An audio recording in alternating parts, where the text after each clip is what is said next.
ബഹുമാന്യരെ, Sadbhavana trust പ്രസിദ്ധീകരിക്കുന്ന 5 പുസ്തകങ്ങളുടെ പ്രകാശന കർമ്മമാണ് ഇവിടെ നടക്കുന്നത്. സദ്ഭാവന ട്രസ്റ്റിനെ പറ്റി പറയുകയാണെങ്കിൽ ഏകദേശം 1.5 വർഷത്തോളമായിട്ടുള്ള പ്രസാധന രംഗത്തേക്ക് വന്നിട്ടുള്ളത്. ഏറ്റവും പുതിയ പുസ്തക പ്രസിദ്ധീകരണശാലയാണ്. ഏകദേശം 1.5 വർഷത്തിനുള്ളിൽ ഞങ്ങൾ ഏകദേശം 500-ലധികം പുസ്തകത്തോളം ഇതിനോടകം പ്രസിദ്ധീകരിച്ച് കഴിഞ്ഞു. സദ്ഭാവന ട്രസ്റ്റിൻ്റെ ഏറ്റവും വലിയ സ്വപ്നം എന്ന് പറയുന്നത് ഏറ്റവും വലിയ പ്രസിദ്ധീകരണശാലയായി മാറുക കുറഞ്ഞ സമയം കൊണ്ട് എന്നുള്ളത് തന്നെയാണ്. അതിന് സദ്ഭാവന ട്രസ്റ്റുമായി ഇപ്പോൾ സഹകരിച്ച് വരുന്ന എല്ലാവർക്കും അത് സദ്ഭാവന ട്രസ്റ്റ് കടപ്പെട്ടിരിക്കുന്നു. അവർക്കെല്ലാം ഒരു നന്ദി പറഞ്ഞുകൊണ്ട് ഞാൻ എൻ്റെ കർത്തവ്യത്തിലേക്ക് കടക്കട്ടെ. ഇന്നത്തെ ഈ ചടങ്ങിൽ അധ്യക്ഷം വഹിക്കുന്നത് സദ്ഭാവന ട്രസ്റ്റിൻ്റെ ചെയർമാൻ ശ്രീ BS ബാലേന്ദ്രൻ സാറാണ്. ഞാൻ നേരത്തെ സൂചിപ്പിച്ചതുപോലെ സദ്ഭാവന ട്രസ്റ്റിനെ ഇത്ര ചുരുങ്ങിയ കാലം കൊണ്ട് ഇത്രയും സമ്പന്നമാക്കി തീർക്കാൻ സാധിച്ച അദ്ദേഹത്തിൻ്റെ ആത്മാർത്ഥതയും അതുപോലെ തന്നെ ഒരു ടീം മാനേജ്മെൻറ്റും മോട്ടിവേഷനും വീക്ഷണവും എല്ലാം തന്നെയാണ് നമുക്കറിയാം. സദ്ഭാവന ട്രസ്റ്റിനെ ഏറ്റവും നല്ല പ്രസിദ്ധീകരണമായി മാറ്റാൻ അദ്ദേഹത്തിന് കഴിവുണ്ടെന്നും അദ്ദേഹത്തിൻ്റെ കീഴിലുള്ള ടീമിനെ അതിനേക്ക് പ്രാപ്തിയാക്കി എടുക്കുമെന്ന് നമുക്ക് ഏവർക്കും അറിയാവുന്ന കാര്യമാണ്. അദ്ദേഹത്തെ ഈ ചടങ്ങിലേക്ക് സ്നേഹപൂർവ്വം സ്വാഗതം ചെയ്യുന്നു. ഇന്നത്തെ ഈ 5 പുസ്തകങ്ങളുടെയും മുഖ്യ പ്രഭാഷണം നടത്തുന്നത് ഡോക്ടർ MR തമ്പാൻ സാറാണ്. അദ്ദേഹമാണ് സദ്ഭാവന ട്രസ്റ്റിൻ്റെ ചീഫ് എഡിറ്റർ. വൈജ്ഞാനിക സാഹിത്യ പ്രതിഭ എന്ന പേരിൽ അറിയപ്പെടുന്ന തമ്പാൻ സാർ എന്നും സദ്ഭാവന ട്രസ്റ്റിൻ്റെ മുതൽക്കൂട്ടാണ്. അദ്ദേഹത്തെ ഈ ചടങ്ങിലേക്ക് സ്നേഹപൂർവ്വം സ്വാഗതം ചെയ്യുന്നു. ഇന്ന് ആദ്യം പ്രകാശനം ചെയ്യുന്നത് ശ്രീ സുരേഷ് പനങ്ങാട് എഴുതിയ കോരുക് എന്ന പുസ്തകമാണ്. അദ്ദേഹത്തെപ്പറ്റി പറയുകയാണെങ്കിൽ അദ്ദേഹം നിരവധി ഡോക്യുമെൻറ്റേഷനും ടെലിഫിലിമുകളും തിരക്കഥ വഹിച്ചിട്ടുള്ള ആളാണ്. ഓൺലൈനിലും ആനുകാലികങ്ങളിലും ധാരാളമായി സാഹിത്യ കൃതികൾ രചിച്ചു വരുന്ന വ്യക്തിയാണ്. കോരുക്ക് എന്ന് പറയുമ്പോൾ രോഗമില്ലാത്തവൻ ആര് എന്ന അർത്ഥം വരുന്ന ശീർഷകമാണ്. അതിൽ അധിഷ്ഠിതമായിട്ടുള്ളതാണ് അദ്ദേഹത്തിൻ്റെ നോവൽ. പഞ്ചമവേദമെന്ന് കരുതുന്ന ആയുർവേദത്തിൽ ഊന്നിന്നുള്ള ഈ നോവൽ സദ്ഭാവന ട്രസ്റ്റിലൂടെ പ്രസിദ്ധീകരിക്കുന്നതിൽ സദ്ഭാവന ട്രസ്റ്റിന് അങ്ങേയറ്റം സന്തോഷമുണ്ട്. ഈ പുസ്തകം സദ്ഭാവന ട്രസ്റ്റിന് നൽകിയതിൽ അദ്ദേഹത്തോടുള്ള നന്ദി പറയുകയും അദ്ദേഹത്തിന് ഈ വേദിയിലേക്ക് സ്വാഗതം ചെയ്യുകയും ചെയ്യുന്നു. ഈ പുസ്തകം പ്രകാശനം ചെയ്യുന്ന ഡോക്ടർ KS രവികുമാർ സാറാണ്. അദ്ദേഹം മുൻ വൈസ് ചാൻസലറാണ്. അതുപോലെ സംസ്കൃത സർവകലാശാല കാലടിയുടെ വൈസ് ചാൻസലറാണ്. അദ്ദേഹത്തെ ഈ ചടങ്ങിലേക്ക് സ്നേഹപൂർവ്വം സ്വാഗതം ചെയ്യുന്നു. ഈ പുസ്തകം സ്വീകരിക്കുന്നത് മലയാള മിഷൻ മുൻ ഡയറക്ടർ ശ്രീമതി സുജ സൂസൻ ജോർജാണ്. മാഡത്തെയും ഈ ചടങ്ങിലേക്ക് സ്നേഹപൂർവ്വം സ്വാഗതം ചെയ്യുന്നു. അടുത്ത പുസ്തകം എന്ന് പറയുന്നത് അടുത്ത പുസ്തകം കാളിദാസ വൈഖരി എന്ന പുസ്തകമാണ്. അത് ഡോക്ടർ ഇന്ദിര ബാലചന്ദ്രൻ എഴുതിയിട്ടുള്ള പുസ്തകമാണ്. അധ്യാപികയായിരുന്നു ഡോക്ടർ ഇന്ദിര ബാലചന്ദ്രൻ. ഭാരതീയ സാഹിത്യത്തിൻ്റെ ശിരോമണിയായ മഹാകവി കാളിദാസൻ്റെ കാവ്യ സൗന്ദര്യം, ഭാവം, ആത്മീയത അങ്ങനെ വിവിധ ഭാഗങ്ങളെ വിശദമായി അവതരിതം ചെയ്യുന്ന ഒരു കൃതിയാണ് ഈ കാളിദാസ വൈഖരി. പഠിതാക്കൾക്കും അതുപോലെ തന്നെ ഗവേഷകർക്കും ഒരു മാതൃകയാവുന്ന കൃതി കൂടിയായിരിക്കും എന്ന് മനസ്സിലാക്കുന്നു. സദ്ഭാവന ട്രസ്റ്റിന് ഈ പുസ്തകം പ്രകാശനം ചെയ്തതിൽ അങ്ങേയറ്റം സന്തോഷമുണ്ട്. മാഡത്തെ ഈ ചടങ്ങിലേക്ക് സ്നേഹപൂർവ്വം സ്വാഗതം ചെയ്യുന്നു.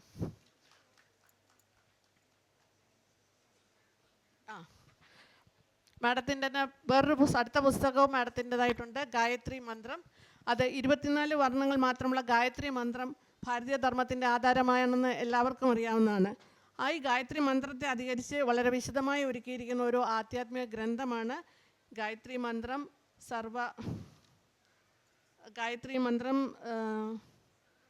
സർവവേദ സംഹിത. അങ്ങനെയാണ് പൂർവികർ പകർന്നതിലെ വിജ്ഞാന ശേഖരം ഭാവിയിലേക്ക് പകർന്നു നൽകുവാൻ ഈ ഗ്രന്ഥം ഉപകരിക്കുമെന്ന് മനസ്സിലാക്കുന്നു. ഇതും സദ്ഭാവന ട്രസ്റ്റിനെ സംബന്ധിച്ചിടത്തോളം വൈജ്ഞാനിക സാഹിത്യത്തിലും അതുപോലെ തന്നെ ആധ്യാത്മിക സാഹിത്യത്തിലും കിട്ടിയ ഏറ്റവും വലിയ മുതൽക്കൂട്ടാവുന്ന ഒരു പുസ്തകമാണ്.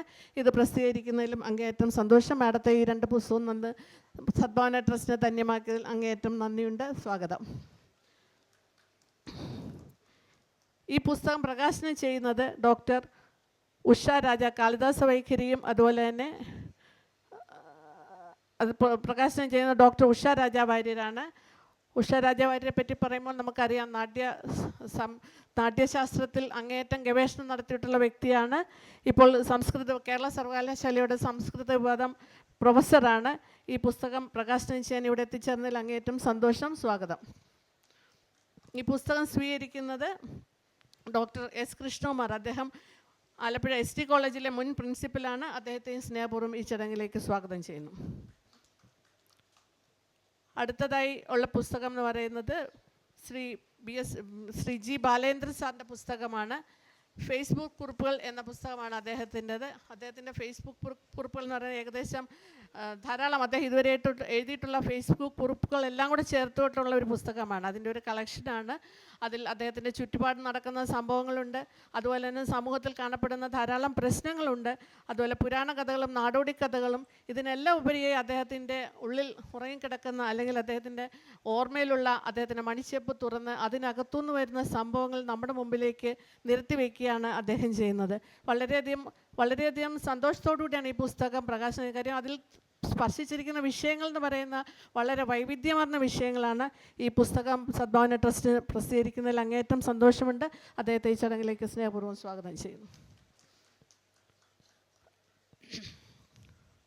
അടുത്തായി വിവേകാനന്ദം എന്ന പുസ്തകമാണ്. ഈ പുസ്തകം എഴുതിയിരിക്കുന്ന ശ്രീ എസ് സുജാതൻ ആണ്. അദ്ദേഹം കഥാകൃത്താണ്, നോവലിസ്റ്റാണ്, സഞ്ചാര സാഹിത്യകാരനാണ്. സ്വാമി വിവേകാനന്ദൻ്റെ ജീവിതത്തിലെ പ്രധാന സന്ദർഭങ്ങളും അതുപോലെ ആ ജീവിതത്തിൽ കൂടി കടന്നുപോയിട്ടുള്ള വ്യക്തികളും അവരെക്കുറിച്ചുള്ള സംഭവങ്ങളും കോർത്തിണക്കിയ ഒരു നോവൽ രൂപത്തിലാണ് ഈ പുസ്തകം അവതരിപ്പിച്ചിരിക്കുന്നത്. ഇതും സദ്ഭാവന ട്രസ്റ്റിന് അങ്ങേയറ്റം ധന്യമായി കരുതുന്നു ഈ പുസ്തകം പ്രസിദ്ധീകരിക്കുന്നത്. സ്നേഹപൂർവ്വം സ്വാഗതം.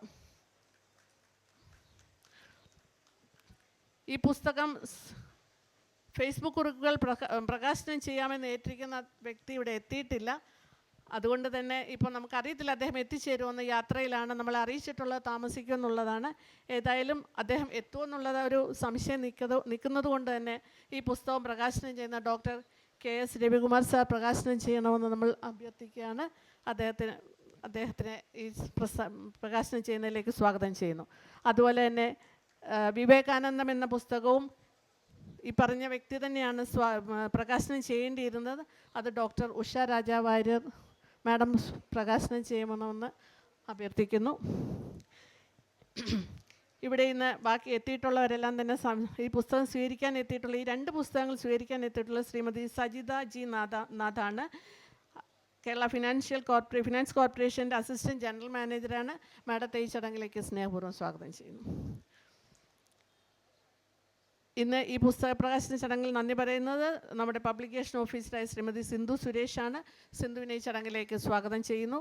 ഇവിടെ എത്തിയിട്ടുള്ള എല്ലാ സാഹിത്യ സ്നേഹികളെയും സഹൃദയരെയും ഒറ്റ വാക്കിൽ സ്വാഗതം ചെയ്തുകൊണ്ട് നിർത്തുന്നു. നന്ദി, നമസ്കാരം. ബഹുമാന്യരെ, വളരെ അധികം സന്തോഷത്തോടു കൂടിയാണ് ഈ സമ്മേളനത്തിൽ പങ്കെടുക്കുന്നത്. വാസ്തവത്തിൽ 4 വ്യത്യസ്ത സമ്മേളനങ്ങളായി നടത്തേണ്ടുന്ന ഒന്നാണ് 4 പുസ്തകങ്ങൾ 5 പുസ്തകങ്ങളും കൂടി ഒന്നിച്ച് പ്രകാശനം ചെയ്യുന്ന ചടങ്ങായി ഇവിടെ സംഘടിപ്പിച്ചിരിക്കുന്നത്. നിയമസഭാ ഫെസ്റ്റിവലിൻ്റെ പരിമിതികൾക്കുള്ളിൽ നിന്നുകൊണ്ടാണ് ഈ പുസ്തക പ്രകാശന ചടങ്ങ് ഇവിടെ നടത്തപ്പെടുന്നത്.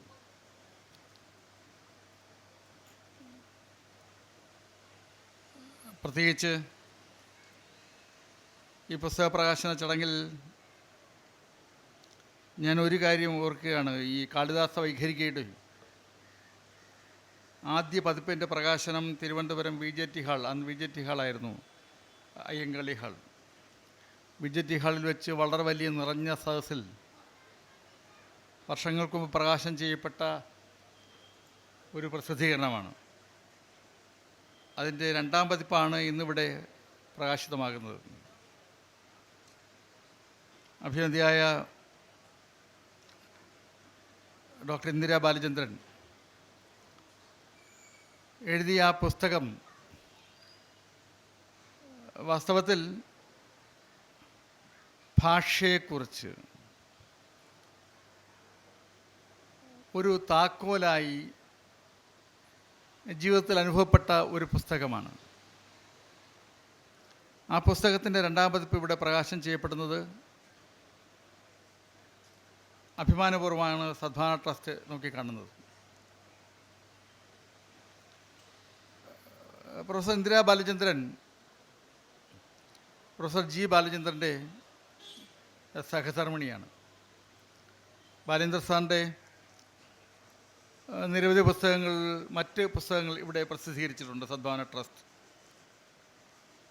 അദ്ദേഹത്തിൻ്റെ ഫേസ്ബുക്ക് കുറിപ്പുകൾ സദ്ഭാവന പ്രസിദ്ധീകരണം എല്ലാ മാസവും കാര്യവിചാരം എന്ന പേരിൽ പ്രസിദ്ധീകരിച്ചു വരുന്ന ഒരു പരമ്പരയായി പ്രസിദ്ധീകരിച്ചു വരുന്ന ഒന്നാണ്. അതിൽ നിന്ന് തിരഞ്ഞെടുത്ത കുറേ കുറിപ്പുകളാണ് പുസ്തക രൂപത്തിൽ ഇന്നിവിടെ പുറത്തു വരുന്നത്. സ്വാഗത പ്രസംഗത്തിൽ ശ്രീമതി ജയ ശ്രീകുമാരോട് സൂചിപ്പിച്ചതുപോലെ അദ്ദേഹത്തിൻ്റെ ഉള്ളിൽ ഇങ്ങനെ തിളച്ചു പൊങ്ങുന്ന അടിസ്ഥാനപരമായ ഈ ഒരു റിബലായ പ്രൊഫസർ ജി ബാലചന്ദ്രൻ, പ്രൊഫസർ ജി ബാലചന്ദ്രൻ അടിസ്ഥാനപരമായി ആരാണ് എന്ന് ചോദിച്ചാൽ ഒരു റിബലാണ്, ബൈ ബോൺ ഒരു റിബലാണ്. എന്നും പലതിനോട് കലഹിക്കുകയും വെട്ടിത്തുറന്ന് അഭിപ്രായം പറയുകയും ചെയ്യുന്ന വ്യക്തിത്വത്തിനുടമയാണ് പ്രൊഫസർ ജി ബാലചന്ദ്രൻ. അദ്ദേഹത്തിൻ്റെ ഫേസ്ബുക്ക് കുറിപ്പുകൾ അപ്രിയങ്ങളായ സത്യങ്ങൾ വിളിച്ചു പറയുന്ന ഒന്നാണ്. പലതും അപ്രിയ സത്യങ്ങൾ, പലർക്കും പലതും പറയാൻ മടിയുള്ള കാലഘട്ടത്തിൽ തുറന്നു പറയുവാൻ യാതൊരു മടിയുമില്ലാതെ മുഖം നോക്കാതെ തൻ്റെ അഭിപ്രായങ്ങൾ വെട്ടിത്തുറന്ന് പറയുന്ന പ്രകൃതക്കാരനായ പ്രൊഫസർ ജി ബാലചന്ദ്രൻ തയ്യാറാക്കിയ ഫേസ്ബുക്ക് കുറിപ്പുകളാണ് മറ്റൊരു പുസ്തകമായി ഇവിടെ പ്രസിദ്ധീകരിക്കുന്നത്. പ്രൊഫസർ ഇന്ദിരാ ബാലചന്ദ്രൻ്റെ ഗായത്രി മന്ത്രത്തെക്കുറിച്ചുള്ള പുസ്തകം തന്നെ ഗായത്രി മന്ത്രത്തെ ആസ്പദമാക്കി ഇത്തരത്തിലൊരു കൃതി ഒരു വനിത ആദ്യമായിട്ടാണ് തയ്യാറാക്കുന്നത്. ഒരു വനിത തയ്യാറാക്കിയ മറ്റൊരു പുസ്തകം മലയാള ഭാഷയിലോ മറ്റേതെങ്കിലും ഭാഷയിലുണ്ടെന്ന് തോന്നുന്നില്ല. എനിക്ക് തോന്നുന്നു ടീച്ചറിൻ്റെ മാത്രമായിരിക്കും അല്ലേ സാർ? ലോകത്ത് ആദ്യമായിട്ട് ഉള്ള ഒരു പുസ്തകമാണ് പ്രൊഫസർ ഇന്ദിരാ ബാലചന്ദ്രൻ ഗായത്രി മന്ത്രത്തെക്കുറിച്ച് തയ്യാറാക്കിയിട്ടുള്ള ഈ പുസ്തകം എന്ന് പറയുന്നത്. ഇപ്പോൾ സവിശേഷമായ പുസ്തകമാണത്. ആ പുസ്തകങ്ങൾ ഇവിടെ പ്രകാശനം ചെയ്യപ്പെടുകയാണ്. അതുപോലെ വിവേകാനന്ദം, സുജാതൻ്റെ പുസ്തകം ഞാൻ മുഴുവൻ വായിച്ച പുസ്തകമാണ്. വളരെ വ്യത്യസ്തമായ ഒരു പുസ്തകമാണിത്. സ്വാമി വിവേകാനന്ദൻ അറിയപ്പെടുന്ന സന്യാസി ആകുന്നതിന് മുമ്പുള്ള കാലഘട്ടത്തെക്കുറിച്ച് വരെ പരാമർശിക്കുന്ന, തിരുവനന്തപുരത്ത് സ്വാമി വിവേകാനന്ദൻ വന്നുപോയ കാലമടക്കമുള്ള കാര്യങ്ങൾ വസ്തുനിഷ്ഠമായി വിശദീകരിക്കുന്ന ഒരു പുസ്തകമാണ് വിവേകാനന്ദം എന്ന പേരിൽ സ്വാമി വിവേകാനന്ദൻ്റെ ജീവിതവുമായി ബന്ധപ്പെട്ടുകൊണ്ട് ഇവിടെ പ്രസിദ്ധീകരിക്കുന്ന ആ ഒരു പുസ്തകം. അതുപോലെ സുരേഷ് പനങ്ങാടിൻ്റെ പുസ്തകവും, ഞാൻ സുരേഷ് പനങ്ങാടിനോട് അങ്ങോട്ട് വളരെ നേരത്തെ തന്നെ അഭ്യർത്ഥിച്ചിരുന്നതാണ്. സദ്ഭാവന ട്രസ്റ്റിൽ പുസ്തകം നൽകണം, നമുക്ക് പ്രസിദ്ധീകരിക്കാൻ ആഗ്രഹമുണ്ടെന്ന്. അദ്ദേഹത്തിൻ്റെ നേരത്തെ ഒരു പുസ്തകം പ്രിയദർശിനി പബ്ലിക്കേഷൻസ് ഇറക്കിയിട്ടുണ്ടല്ലേ, അത് അവിടെ വച്ച് ഞാൻ അദ്ദേഹത്തെ കാണുമ്പോൾ അദ്ദേഹത്തോട് അഭ്യർത്ഥിച്ചിരുന്നു, നമുക്ക് അദ്ദേഹത്തിൻ്റെ ഒരു പുസ്തകം ഇറക്കണമെന്ന് ആഗ്രഹമുണ്ട്, നൽകണമെന്ന് പറഞ്ഞു. അദ്ദേഹം നൽകി. ഇങ്ങനെയുള്ള 4 മഹത് വ്യക്തികളുടെ 5 പുസ്തകങ്ങളാണ് ഇന്നിവിടെ പ്രകാശനം ചെയ്യപ്പെടുന്നത്. വളരെ വളരെ സന്തോഷത്തോടു കൂടിയാണ് ഈ ചടങ്ങ് ഇവിടെ സംഘടിപ്പിച്ചിരിക്കുന്നത്. ഈ പ്രകാശനം ചെയ്യുന്ന വ്യക്തികൾ ഓരോരുത്തരും പ്രഗത്ഭരായ വ്യക്തിത്വത്തിൻ്റെ ഉടമകളാണ്. ഡോക്ടർ ഉഷാ രാജ വാര്യർ സംസ്കൃത പ്രൊഫസർ എന്നതിനേക്കാളുപരി മികച്ച പ്രഭാഷകയും, ഒരു വനിത ഒറ്റയ്ക്ക് ഒരു വിജ്ഞാനകോശം തയ്യാറാക്കി പ്രസിദ്ധീകരിച്ചിട്ടുള്ള ഒരു വ്യക്തിത്വത്തിനുടമയാണ് ഡോക്ടർ ഉഷ രാജ വാര്യർ. ഉഷ രാജ വാര്യർ ആണ് ഒരു പുസ്തകം പ്രകാശനം ചെയ്യുന്നതും ഒരു പുസ്തകം സ്വീകരിക്കുന്നതും. 2 പുസ്തകങ്ങൾ പ്രകാശനം ചെയ്യുന്ന ഉഷ രാജ വാര്യരാണ്. അതുപോലെ മലയാളം മിഷൻ്റെ മുൻ ഡയറക്ടർ ശ്രീമതി സൂസൻ ജോർജ്.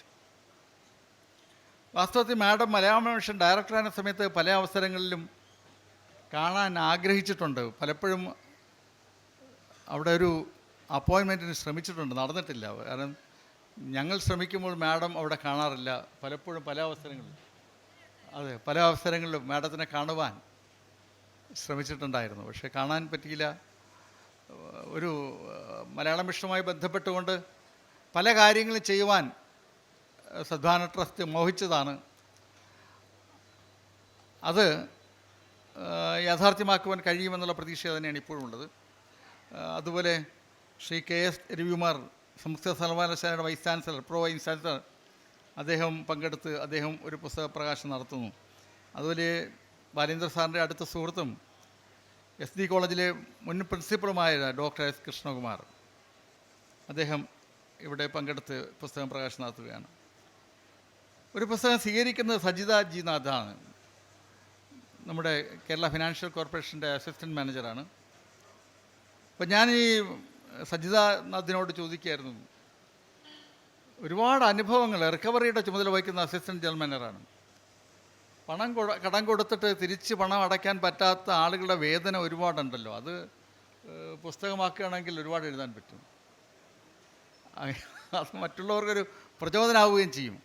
ഞാൻ സജിതാജി നാഥ് ഈ മീറ്റിങ്ങിൽ പങ്കെടുക്കുന്നത് അതുകൊണ്ടാണ് ഏറെ സന്തോഷത്തോടുകൂടി കാണുന്നത്.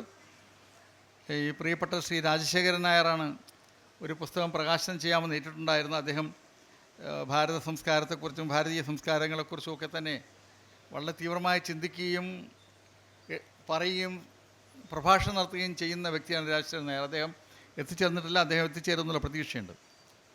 ഞാൻ ദീർഘമായി സംസാരിക്കുന്നില്ല, കാരണം ഇന്ന് ഈ പുസ്തകം തയ്യാറാക്കിയിട്ടുള്ള മഹത് വ്യക്തികളുടെ വർത്തമാനം കേൾക്കുവാൻ വളരെ ഒരു അസുലഭമായ അവസരമാണുള്ളത്.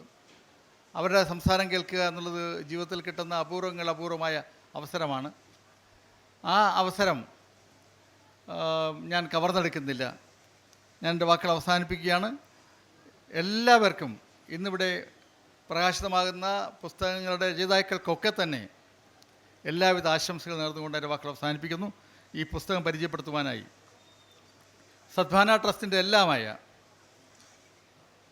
ചീഫ് എഡിറ്റർ ഡോക്ടർ മാർത്താമ്പാൽ, ഞാനെപ്പോഴും പറയും സദ്ഭാവന ട്രസ്റ്റിൻ്റെ മൂലധനമാണ് ഡോക്ടർ മാർത്താമ്പാൽ. അദ്ദേഹമാണ് സദ്ഭാവന ട്രസ്റ്റ്. അദ്ദേഹത്തെ ഈ പുസ്തകങ്ങൾ പരിചയപ്പെടുത്തുവാനായി ക്ഷണിക്കുന്നു.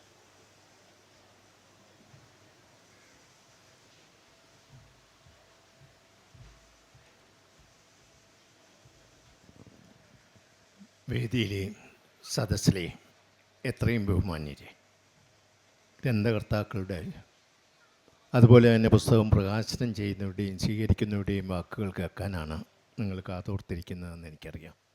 5 പുസ്തകങ്ങളുടെ പ്രകാശനമാണ് ഇവിടെ നടക്കുന്നത്. ഈ കൃതികളിലൂടെ ഒരു ഓട്ടപ്രദർശനം നടത്താൻ മാത്രമേ സമയപരിമിതി മൂലം നിർവാഹമുള്ളൂ. ആദ്യം പ്രകാശനം ചെയ്യുന്ന കൃതി ശ്രീ സുരേഷ് പനങ്ങാടിൻ്റെ കോരുക്ക് എന്ന നോവലാണ്. കോരുക്ക് എന്ന റയർ നെയിമായി തോന്നുവാമെങ്കിലും കൊട്ടാരത്തിൽ ശങ്കുണ്ണിയുടെ ഐതിഹ്യമാലയിലെ ആലത്തൂർ നന്നൻ്റെ ഐതിഹ്യകഥയാണ് ഇതിൻ്റെ പിന്നിലുള്ളത്. രോഗമില്ലാത്തവനാര് എന്നാണ് ഈ പദത്തിൻ്റെ അർത്ഥം. 2 പക്ഷികൾ അതിലേ പോയിരുന്ന ആലത്തൂർ നന്ദനോട് ചോദിച്ചു, കോരുക്കൽ. ആദ്യത്തെ 2 ദിവസം അദ്ദേഹം അവഗണിച്ചു. 3-ാമത്തെ ദിവസം അദ്ദേഹം പറഞ്ഞു, കോരുക്കിനുള്ള മറുപടി ആയിട്ട് രോഗമില്ലാത്തവൻ ആര് എന്നതിന് മറുപടിയായി പറഞ്ഞു, മിതമായി ഹിതമായി ആഹാരം കഴിക്കുന്നവൻ, മലമൂത്ര വിസർജനം തടസ്സപ്പെടാത്തവൻ, ആഹാരം കഴിഞ്ഞ് അത്താഴം കഴിഞ്ഞ് അരക്കാതെ നടക്കുന്നവൻ, സ്ത്രീകളോട് അമിതമായ ആസക്തിയില്ലാത്തവൻ. എന്തായാലും ഈ മറുപടി തൃപ്തികരമായതുകൊണ്ടായിരിക്കാം പിന്നീട് ആ കിളികളെ അവിടെ കണ്ടില്ല. ആയുർവേദത്തെ പശ്ചാത്തലമാക്കിക്കൊണ്ടുള്ള ഒരു നോവലാണിത്. ആയുർവേദത്തിൽ നമുക്ക് മഹത്തായ പാരമ്പര്യമുണ്ട്. സുശ്രുതൻ്റെ സർജറി വിദഗ്ധനായ സുശ്രുതൻ്റെ, ചവനൻ്റെ, അങ്ങനെയൊക്കെ മഹത്തായ ഒരു പാരമ്പര്യം ഭാരതത്തിനുണ്ട്. അതിനിപ്പോൾ ഒരു പുനർജനി ആയുർവേദത്തിന് ഇപ്പം നടന്നുകൊണ്ടിരിക്കുകയാണ്. നമുക്ക് സുശ്രുതനും ചവനും തുടങ്ങി ഇവിടെ വല്യെത്താനും അതുപോലെ തന്നെ വാര്യരും മൂസവും തുടങ്ങിയ പരമ്പര ഇതിൽ ഉണ്ട്. പക്ഷെ വളരെ വിരളമായിട്ടാണ് ആയുർവേദത്തെ അവലംബമാക്കിക്കൊണ്ട് ഒരു നോവൽ പ്രസിദ്ധീകൃതമാകുന്നത്. ശ്രീ സുരേഷ് പനങ്ങാടിന് എല്ലാ ഭാവുകങ്ങളും നേർന്നുകൊണ്ട് ഞാൻ അടുത്ത കൃതിയിലേക്ക് കടക്കട്ടെ. അടുത്ത കൃതി ദമ്പതികളുടെയാണ്. പ്രൊഫസർ ബാലേന്ദ്രൻ്റെയും അദ്ദേഹത്തിൻ്റെ ധർമ്മപത്നി സരസ്വതി ബാലേന്ദ്രൻ്റെയും ആണ് ഇതുള്ളത്. ആദ്യം ബാലേന്ദ്രനെ ഒന്ന് പരിചയപ്പെടുത്തേണ്ട ആവശ്യമില്ല ബാലേന്ദ്രന്. കാരണം KSU യൂത്ത് കോൺഗ്രസ് പ്രസ്ഥാനങ്ങളിലൂടെ ആ പ്രസ്ഥാനങ്ങളുടെയൊക്കെ ആക്ടിവിസ്റ്റായിരുന്നു അദ്ദേഹം. ആ പ്രസ്ഥാനങ്ങളിലൂടെ വളർന്ന കോൺഗ്രസ് പാർട്ടിയുടെ സമുന്നത നേതാവായ വ്യക്തിത്വമാണ് അദ്ദേഹം. അതുപോലെ തന്നെ രാജീവ് ഗാന്ധി സെൻറ്ററിൻ്റെ സംസ്കാര സാഹിതിയുടെയൊക്കെ ആദ്യത്തെ സ്ഥാപക പ്രസിഡൻറ്റും അദ്ദേഹമായിരുന്നു. കയർ ബോർഡ് ചെയർമാന്, കയർ തൊഴിലാളി ക്ഷേമനിധി ബോർഡ് ചെയർമാൻ, അങ്ങനെ നിരവധി കൃതികളിൽ പദവികൾ അദ്ദേഹം അലങ്കരിച്ചിട്ടുണ്ട്. ഇതിൽ നമ്മുടെ ഇന്ദിരയുടെ ആദ്യ പുസ്തകം കടിഞ്ഞൂൽ പുസ്തകം അത് പ്രകാശനം ചെയ്യുവാനുള്ള കാളിദാസ വൈഖരി ഇന്നിവിടെ പ്രകാശനം ചെയ്യുന്നതിന് അത് പ്രകാശനം ചെയ്യുന്നതിനുള്ള അവസരം ഭാഷാ ഇൻസ്റ്റിറ്റ്യൂട്ട് ഡയറക്ടർ എന്ന നിലയ്ക്ക് എനിക്ക് ലഭിച്ചു. അന്ന് ബാലചന്ദ്രൻ്റെ പേരിൽ പുസ്തകമൊന്നും ഇറങ്ങിയിട്ടില്ല. ബാലചന്ദ്രൻ നല്ല ഉഗ്ര പ്രാസംഗികനാണ്, പ്രഭാഷകനായിരുന്നു. അത് കണക്ക് തന്നെ ലേഖനങ്ങളും ഒക്കെ എഴുതുന്ന പുസ്തകങ്ങൾ അദ്ദേഹം എഴുതിയില്ല. അപ്പം ഇത് നോട്ടീസ് കണ്ടപ്പോൾ എനിക്ക് തോന്നി ഈ മുല്ലപ്പൂ മണമയത്തെ കിടക്കും കല്ലിനുമുണ്ടാമൊരു സൗരഭ്യവും. ഇതിൽ കല്ലാരാണ് പൂമ്പൊടിയാരാണെന്ന് എനിക്കറിയില്ല. പക്ഷേ എന്തായാലും ആദ്യം പുസ്തകം എഴുതിയത് സരസ്വതിയാണ്. സരസ്വതി എഴുതിക്കഴിഞ്ഞ് ഇന്ദിരയാണ്. കൽപ്പറ്റയുടെ ഭാര്യയാണ് സരസ്വതി. ഇവരൊക്കെ അടുത്ത കൂട്ടുകാരാണ്, അതാ തിരിഞ്ഞു പോയത്. ഇന്ദിര എഴുതിക്കഴിഞ്ഞ വർഷങ്ങൾ, ദശാബ്ദങ്ങൾ കഴിഞ്ഞിട്ടാണ് ബാലചന്ദ്രൻ്റെ പുസ്തകം ഇറങ്ങുന്നത്. പക്ഷേ ബാലചന്ദ്രൻ ഇതുവരെ 6 പുസ്തകങ്ങൾ ഇറക്കി. അതിൽ 2 ആത്മകഥകളാണ്, 3 തകഴിയെക്കുറിച്ചുള്ളതാണ്. അവിടുത്തെ 6ാമത്തെ കൃതിയാണ് ഇന്നിപ്പോൾ ഇവിടെ പ്രകാശനം ചെയ്യുന്നത്. പക്ഷേ നേരത്തെ എഴുത്തു തുടങ്ങിയെങ്കിലും ഇന്ദിര 5 പുസ്തകങ്ങളിൽ ഒതുങ്ങി നിൽക്കുകയാണ്. അതിലും കൂടുതലും ആത്മീയമായിട്ടുള്ള പുസ്തകങ്ങളൊക്കെയാണ് അദ്ദേഹം എഴുതിയിട്ടുള്ളത്. ഇനി ബാലചന്ദ്രൻ്റെ ഈ പുസ്തകത്തിന് ഫേസ്ബുക്ക് കുറിപ്പുകൾ എന്നുള്ളത്, ആ പുസ്തകത്തിലേക്ക് കിടക്കുന്നതിന് മുമ്പ് ആ പുസ്തകത്തിൻ്റെ പ്രകാശനത്തിന് 1-2 പ്രത്യേകതകളുണ്ട്. ഒന്ന്, നമ്മുടെ മലയാള സാഹിത്യത്തിന് നിരവധി ശാഖകളുണ്ട്. പ്രവാസി സാഹിത്യം, ദളിത് സാഹിത്യം, സഞ്ചാര സാഹിത്യം, ജീവചരിത്ര സാഹിത്യം. അങ്ങനെ നമ്മുടെ മലയാള സാഹിത്യത്തിന് ഒരു പുതിയ ശാഖയ്ക്ക്, ഫേസ്ബുക്ക് സാഹിത്യം എന്നൊരു ശാഖയ്ക്ക് ഈ പ്രകാശനത്തോടു കൂടി ഉദ്ഘാടനം കൊടുക്കുകയാണ്. പലതിൻ്റെയും സ്ഥാപകനായിട്ടുള്ള ബാലചന്ദ്രന് ഈ ഫേസ്ബുക്ക് സാഹിത്യത്തിൻ്റെയും സ്ഥാപകനാകാനുള്ള അവസരം അദ്ദേഹത്തിന് കിട്ടിയിരിക്കും. മറ്റൊന്ന് ഇതിലുള്ളത്, കാരണം ഞാനും അദ്ദേഹമൊക്കെ ഏതാണ്ട് സമപ്രായക്കാരാണെങ്കിലും ഈ കാലത്തിൻ്റെ മാറ്റം ഉൾക്കൊള്ളുവാൻ ബാലചന്ദ്രന് കഴിഞ്ഞതുപോലെ എനിക്ക് കഴിഞ്ഞിട്ടില്ല. ഈ കാലഘട്ടത്തിൻ്റെ മാറ്റം എന്ന് പറയുന്നത് കമ്പ്യൂട്ടർ വിപ്ലവമാണ്. മനുഷ്യനും തമ്മിലുള്ള, രാഷ്ട്രവും തമ്മിലുള്ള എല്ലാ അതിർവരമ്പുകളും ഇടിച്ചു നിർത്തി ഈ ഭൂഗോളത്തെ ഒരു ചെറു ഗ്രാമമാക്കി മാറ്റിയിരിക്കുന്ന, മക്ലുഹാൻ പറഞ്ഞതുപോലെ ഒരു ചെറു ഗ്രാമമാക്കി മാറ്റിയിരിക്കുന്ന വിപ്ലവം. ആ വിപ്ലവം ഉൾക്കൊള്ളുവാൻ പല പ്രായം, പ്രത്യേകിച്ച് 70 കഴിഞ്ഞവർക്ക് പലർക്കും പറ്റുക. അത് ഉൾക്കൊള്ളാൻ ഇദ്ദേഹത്തിന് കഴിഞ്ഞു.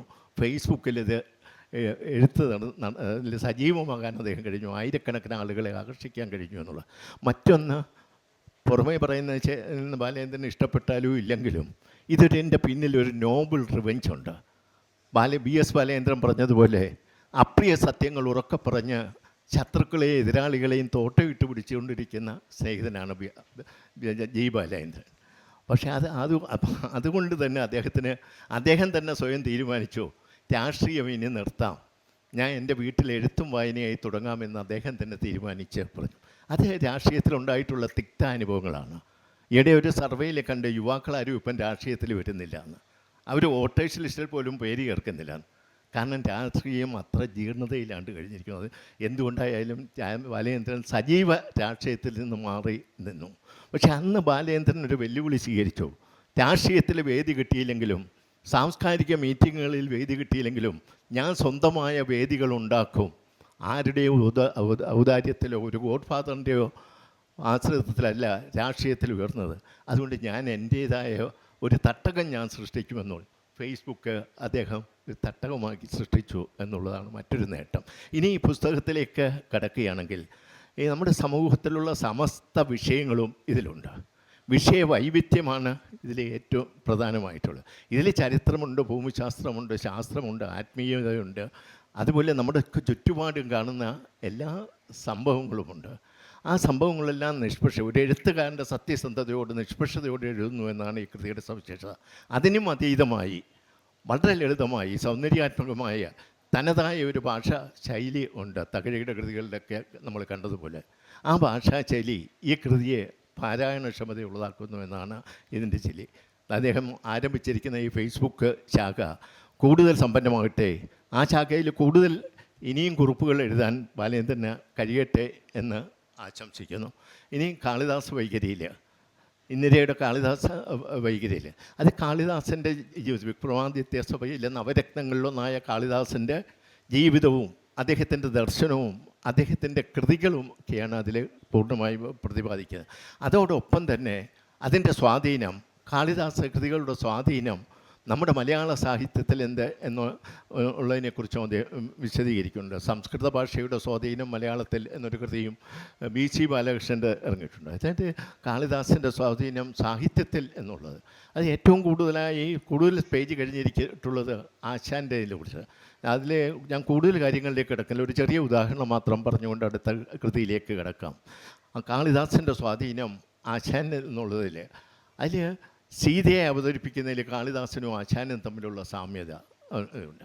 ഒന്ന്, വാൽമീകിയുടെ സീത ഭർത്താവിനെ കാണുന്നത്, ശ്രീരാമനെ കാണുന്നത് ദൈവമായിട്ടാണ്. കാട്ടിലെ ഗർഭിണിയായ സീതയെ കാട്ടിൽ ലക്ഷ്മണൻ ഉപേക്ഷിക്കുമ്പോൾ ലക്ഷ്മണനോട് സീത പറയുന്നുണ്ട്, ഒരു ഭർത്താവിൻ്റെ ഹിതമറിഞ്ഞ് പ്രവർത്തിക്കേണ്ടത് ഭാര്യയുടെ കടമയാണ്. എൻ്റെ ഭാഗത്ത് നിന്ന് എന്തോ തെറ്റ് സംഭവിച്ചിരിക്കാം, അദ്ദേഹത്തിനോട് മാപ്പാക്കാൻ പറയണം എന്ന് സീത പറയുന്നു.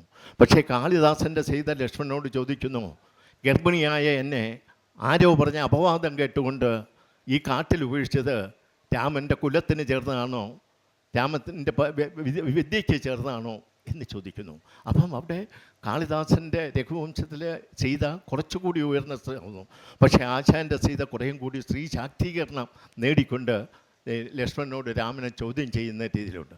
ആ ചോദ്യം ചെയ്യുന്നതിനുള്ള ശക്തി കിട്ടിയത് ഒരു പക്ഷേ കാളിദാസനിൽ നിന്നായിരിക്കും. അതുപോലെ പ്രണയം മാംസബദ്ധമല്ല എന്ന ആശാൻ്റെ കൃതികളിൽ കാണുന്ന ആ സങ്കല്പവും ഇതിൽ നിന്ന് കിട്ടിയതായിരിക്കാം. പല ഈ കൃതിയിൽ നിന്ന്, കാളിദാസ വൈഖരിയിൽ നിന്ന് നമുക്ക് പഠിക്കേണ്ട മറ്റൊരു പാഠം മലയാള സാഹിത്യത്തിൽ വിലാപ സാഹിത്യവും തുടങ്ങിയതും അതുപോലെ മറ്റ് പല ശാഖകളും തുടങ്ങിയത് ഈ കാളിദാസനിൽ നിന്നുള്ള സ്വാധീനത്തിൻ്റെ ഒരുമായിരിക്കും. ഇനിയും ഒരു കൃതി കൂടിയുണ്ട്, ഗായത്രി മന്ത്രം. ഗായത്രി മന്ത്രം വേദ ഉപനിഷത്തുകളുടെ സത്തയാണ് ഗായത്രി എന്നുള്ളത്. അതിൻ്റെ വ്യാഖ്യാനങ്ങൾ നടത്തിയിട്ടുള്ളത് ജ്ഞാനവാക്യനും അതുപോലെ തന്നെ അഗസ്ത്യമുനിയും സായണനും മറ്റുമൊക്കെയാണ്. അതുപോലെ അതിൻ്റെ ഭാഷ്യം നടത്തിയിട്ടുള്ളത് ശങ്കരാചാര്യരാണ്. ഏതാണ്ട് അവരുടെ പിൻഗാമിയായിട്ട് ഒരു സ്ത്രീ, അതായത് ഒരു കാലത്ത് പിന്നോക്ക ദളിത് വിഭാഗങ്ങൾക്ക് മന്ത്രങ്ങളും അക്ഷരങ്ങളും എല്ലാം നിക്ഷിപ്തമായിരുന്നതുപോലെ സ്ത്രീകൾക്ക് മന്ത്രങ്ങൾ ചൊല്ലാനുള്ള അവസരങ്ങൾ അല്ലെങ്കിൽ വേദങ്ങൾ പഠിക്കാനുള്ള അവസരമില്ലാതിരുന്ന ഒരു കാലഘട്ടമാണ്. അവിടെയാണ് ഒരു സ്ത്രീ ജ്ഞാനവൽക്യൻ്റെയും അഗസ്ത്യമുനിയുടെയൊക്കെ ആ പരമ്പരയിലെ ഒരു കണ്ണിയായി ഈ ഗായത്രി മന്ത്രം ഇരിക്കുന്നത്. ഇനിയും ആത്മീയതയിൽ കൂടുതലും ഈ കൃതികൾ ജയിക്കാനുള്ള ധൈര്യം, ഞാൻ നേരത്തെ പറഞ്ഞ മഹാപണ്ഡിതന്മാരുടെ പരമ്പരയിലേക്ക് വരാനുള്ള ധൈര്യം കിട്ടിയത് ഇന്ദിരയുടെ അച്ഛനിൽ നിന്നാണ്. ഇന്ദിരയുടെ അച്ഛൻ ഒരു സംസ്കൃത പണ്ഡിതനാണ്. അതുപോലെ ഇനി അടുത്ത കൃതിയിലേക്ക് ഞാൻ കിടക്കുകയാണ്. അടുത്ത കൃതി അരവിന്ദമാണ്. വിവേകാനന്ദമാണ്. വിവേകാനന്ദൻ എഴുതിയിട്ടുള്ളത് സുജാതനാണ്. സുജാതൻ വന്നിട്ടുണ്ട്, കാണുന്നുണ്ടോ? വിവേകാനന്ദൻ്റെ സ്മൃതി ദിനം ഇന്നാണെന്ന് തോന്നുന്നു അല്ലേ? ഇന്നാണൊരു സ്മൃതി, യാദൃച്ഛ്യമായി സംഭവിച്ചതാണ്. പക്ഷേ ഈ ദിനത്തിൽ തന്നെ ഈ പുസ്തകത്തിൻ്റെ വിവേകാനന്ദനെക്കുറിച്ചുള്ള വിവേകാനന്ദ സ്വാമിയെക്കുറിച്ചുള്ള പുസ്തകം പ്രകാശനം ചെയ്യാൻ കഴിഞ്ഞത് ഒരു നിയോഗമായി, സൗഭാഗ്യമായി ഞാൻ കാണുകയാണ്. വിവേകാനന്ദ സ്വാമിയെ അദ്ദേഹം മഹാത്മാ സ്വാമി ആകുന്നതിന് മുമ്പുള്ള കാലഘട്ടത്തെക്കുറിച്ചും അത് കഴിഞ്ഞുള്ള ജീവിതത്തെക്കുറിച്ചും അദ്ദേഹത്തിൻ്റെ ദർശനങ്ങളെക്കുറിച്ചും എല്ലാം ഇതിനകത്ത് പരാമർശിക്കുന്നുണ്ട്. എനിക്ക് ഏതാനും മണിക്കൂർ മുമ്പാണ് ഈ കൃതി കിട്ടിയത്, അതുകൊണ്ടൊന്ന് ഓടിച്ച് നോക്കാനേ കഴിഞ്ഞിട്ടുള്ളൂ. പക്ഷേ എന്നാൽ ഈ ഇന്ത്യയുടെ സംസ്കാരം, ഭാരതത്തിൻ്റെ സംസ്കാരം, ഭാരതത്തിൻ്റെ ദർശനം അത് ആഗോളതലത്തിലേക്ക് ഉയർത്തുവാൻ കഴിഞ്ഞത് വിവേകാനന്ദ സ്വാമിക്ക് മാത്രമാണ്. ദൈവം കുടികൊള്ളുന്നത് അവിടെ അമ്പലങ്ങളിൽ ശ്രീകോവിലല്ല, അധ്വാനിക്കുന്നവൻ്റെ ഭാരം ചുമക്കുന്നതിൻ്റെ കൂടെയാണ് ദൈവം എന്ന് പറഞ്ഞ വിപ്ലവകാരിയായ വിവേകാനന്ദ സ്വാമിയെക്കുറിച്ച്. ഇന്ത്യയുടെ മഹത്വം ചിക്കാഗോയിലെ പ്രസംഗങ്ങളിൽ അമേരിക്കയിലെ എൻ്റെ സഹോദരന്മാരെ എന്ന സംബോധനയോടുകൂടി അവരെല്ലാം അവരുടെ മനസ്സ് പിടിച്ചടക്കാൻ കഴിഞ്ഞ സ്വാമി വിവേകാനന്ദനെക്കുറിച്ചുള്ള വളരെ വിശദമായി പ്രതിപാദിക്കുന്ന, ലളിതമായി പ്രതിപാദിക്കുന്ന കൃതിയാണിത്. ഈ 5 എഴുത്തുകാർക്കും ഇനിയും കൂടുതൽ കൃതികൾ രചിച്ച് നമ്മുടെ ശ്രേഷ്ഠ ഭാഷയെ സമ്പന്നമാക്കാൻ കഴിയട്ടെ എന്ന് ആശംസിച്ചുകൊണ്ട് അല്പം നീണ്ടുപോയ എൻ്റെ വാക്കുകൾ നിർത്തട്ടെ. നന്ദി.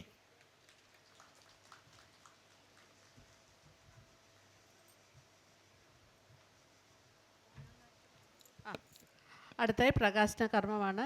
ആദ്യം കോരുക്ക് എന്ന പുസ്തകത്തിൻ്റെ പ്രകാശന കർമ്മമാണ്. അത് നിർവഹിക്കുന്നതിനായി ഡോക്ടർ KS രവികുമാറിനെയും സാറിനെയും ഏറ്റുവാങ്ങുന്നതിനായി ശ്രീമതി സുജ സൂസൻ ജോർജ് മാഡത്തിനെ ക്ഷണിക്കുന്നു.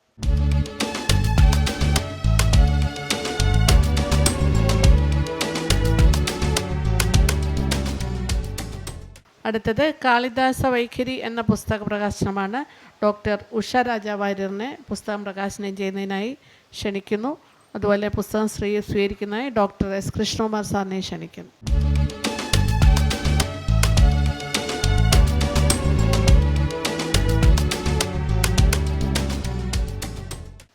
അടുത്തത് ഗായത്രി മന്ത്രം എന്ന പുസ്തകമാണ്. അതും ഡോക്ടർ ഉഷ രാജാവാര്യരാണ് പ്രകാശനം ചെയ്യുന്നത്. ഡോക്ടർ S കൃഷ്ണകുമാർ സാർ സ്വീകരിക്കുന്നു.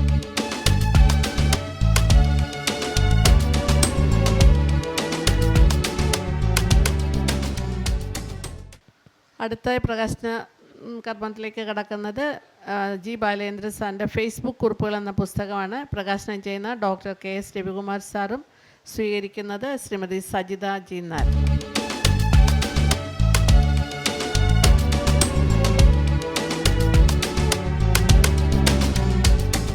അടുത്തതായി പ്രകാശന കർമ്മത്തിലേക്ക് ഏർപ്പെടുന്ന പുസ്തകം ശ്രീ വിവേകാനന്ദം എന്നുള്ളതാണ്. സുജാതൻ സാർ എഴുതിയ വിവേകാനന്ദം.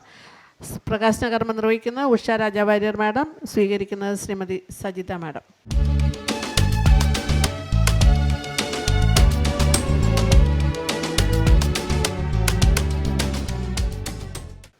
ആദ്യമായി സംസാരിക്കുന്നതിനായി ഫേസ്ബുക്ക് കുറിപ്പുകളുടെ ഗ്രന്ഥകർത്താവായ പ്രൊഫസർ G ബാലേന്ദ്രൻ സാറിനെ സ്നേഹപൂർവ്വം ക്ഷണിക്കുന്നു.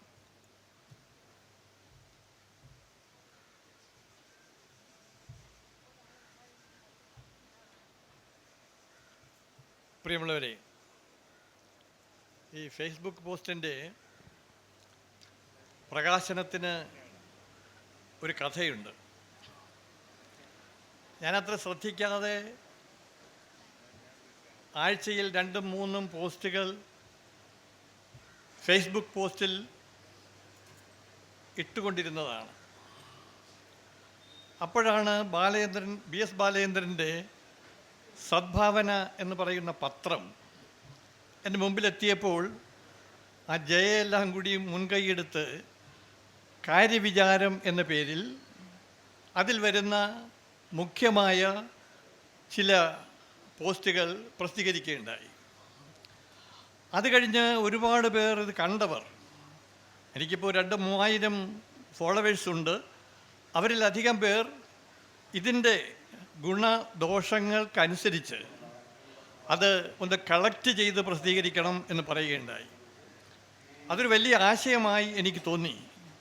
ശ്രീ BS ബാലേന്ദ്രൻ തന്നെ പറഞ്ഞു, അത് നമുക്ക് പ്രസിദ്ധീകരിക്കാം. 192 ഫേസ്ബുക്ക് പോസ്റ്റുകളാണ് ഇതിനകത്തുള്ളത്. ഇത് ഗ്രീക്ക് സാഹിത്യത്തിൻ്റെ, ഭാരതീയ സാഹിത്യത്തിൻ്റെ, അറിഞ്ഞവയെ, കേട്ടവയെ, വായിച്ചവയെ ഒക്കെ ഉൾക്കൊണ്ടുകൊണ്ട് 1 പേജിലോ 1.5 പേജിലോ അടങ്ങുന്ന ഫേസ്ബുക്ക് പോസ്റ്റുകളാണ് ഈ 192 അടങ്ങിയ ഫേസ്ബുക്കിലുള്ളത്. പക്ഷെ അത് കഴിഞ്ഞിട്ടും 10-100 അപ്പോൾ ശ്രീ തമ്പാൻ പറഞ്ഞതുപോലെ ഈ ഒരു മേഖലയിലേക്ക് കൈവച്ച് വന്നത് മനഃപൂർവ്വമാണ്. കാരണം പ്രിൻ്റ് മീഡിയ ഇപ്പോൾ അസ്തമിച്ചു വരുന്നു. പുസ്തകങ്ങൾ വാങ്ങാനും വായിക്കാനും ആളുകൾ അധികം ശ്രദ്ധിക്കുന്നില്ല. അപ്പോഴാണ് ഈ പുതിയ മീഡിയ ആശയ സംവേദനത്തിന്, കാര്യങ്ങൾ ഗ്രഹിക്കുന്നതിന് ഏറ്റവും നല്ല മീഡിയം ആണെന്ന് എനിക്ക് മനസ്സിലായത്. മറ്റൊന്ന്, ഇതിലുള്ളത് എല്ലാം വൈവിധ്യമാർന്നതാണ്. ചിന്തിപ്പിക്കുന്ന, രസിപ്പിക്കുന്ന, അറിയാത്തത്, അറിയേണ്ടത്, അങ്ങനെ ഒരുപാട് ഘടകങ്ങളെ ഒരുമിപ്പിച്ചുകൊണ്ടാണ് ഞാനിത് ആവിഷ്കരിച്ച് കൊടുത്തപ്പോൾ തന്നെ അവർ ഇത് എത്ര പെട്ടെന്ന് ഇത് പ്രിൻ്റ് ചെയ്യപ്പെടും എന്ന് ഞാൻ കരുതിയില്ല. അതിൻ്റെ പ്രൂഫ് റീഡിങ്, അതിൻ്റെ സംവിധാനം, ഇതൊക്കെ വളരെ ഭംഗിയായി സിന്ധു കൂടി മുൻകൈയെടുത്ത് നിർവഹിച്ചിട്ടുണ്ട്. പിന്നെ ജയ എപ്പോഴും ഇതിനകത്ത് നിന്ന് ഒരു ഫേസ്ബുക്ക് പോസ്റ്റ് എല്ലാ മാസത്തിലും പുനഃപ്രസിദ്ധീകരിക്കുന്നു എന്നത് തന്നെ എനിക്ക് ഒരാവേശമായി. പിന്നെ എൻ്റെ ഒരു ആത്മകഥയുണ്ട്. അത് വളരെ വികാരപരമായി വിപ്ലവപരമായി പോകുന്നതാണത്. കാൻഫെഡ് തന്നെ അതിന് അവാർഡ് തരികയുണ്ടായി. പിന്നെ എൻ്റെ തകഴിയുടെ സർഗപഥങ്ങൾ എന്ന പുസ്തകത്തിന് പ്രഥമ തകഴി പുരസ്കാരം ലഭിക്കുകയുണ്ടായി. അങ്ങനെ കുറച്ചേറെ പുസ്തകങ്ങൾ ഓർമ്മയുടെ താളുകളിൽ നിന്ന് അടർത്തിയെടുത്ത 4-5 പുസ്തകങ്ങൾ എഴുതിയിട്ടുണ്ട്. മിസ്റ്റർ തമ്പാൻ പറഞ്ഞതുപോലെ ഞാൻ അങ്ങനെ ഒരു റിബലൊന്നുമല്ല, ഒരു ചെറിയ റിബലാണ് എന്ന് മാത്രം. അപ്പോൾ അതുകൊണ്ട് ശ്രീ രവികുമാർ എൻ്റെ സഹോദര തുല്യനാണ്. അദ്ദേഹത്തിൻ്റെ പ്രിയ പത്നി ഗീത ഇവിടെ വന്നിട്ടുണ്ട്. ഞങ്ങൾ കോളേജിൽ ഒരുമിച്ച് കുറച്ചു കാലം പ്രവർത്തിച്ചിട്ടുണ്ട്. അപ്പോൾ അതൊരു സൗഭാഗ്യമായി ഞാൻ കരുതുന്നു. ഇദ്ദേഹത്തെ തന്നെ വിളിക്കാനായിരുന്നു എൻ്റെ പ്ലാൻ. പക്ഷേ അതിനു മുമ്പേ സിന്ധു പരിപാടികൾ സംവിധാനം ചെയ്തു പോയതുകൊണ്ട് കഴിഞ്ഞില്ല. എന്നാലും അത് എത്തിച്ചേരാൻ കഴിഞ്ഞ ഇത് പ്രകാശനം ചെയ്ത ശ്രീ രവികുമാറിനോട് എനിക്ക് കടപ്പാടുണ്ട്. ഞാൻ ദീർഘിപ്പിക്കുന്നില്ല. ഏതായാലും എൻ്റെയും സഹധർമ്മിണിയുടെയും 3 പുസ്തകങ്ങൾ ഈ നിയമസഭാ ഹാളിൽ വെച്ച് നിർവഹിക്കാൻ കഴിഞ്ഞത് ഒരു സൗഭാഗ്യമായി ഞങ്ങൾ ഇരുവരും കരുതുകയാണ്. എല്ലാവർക്കും നന്ദി.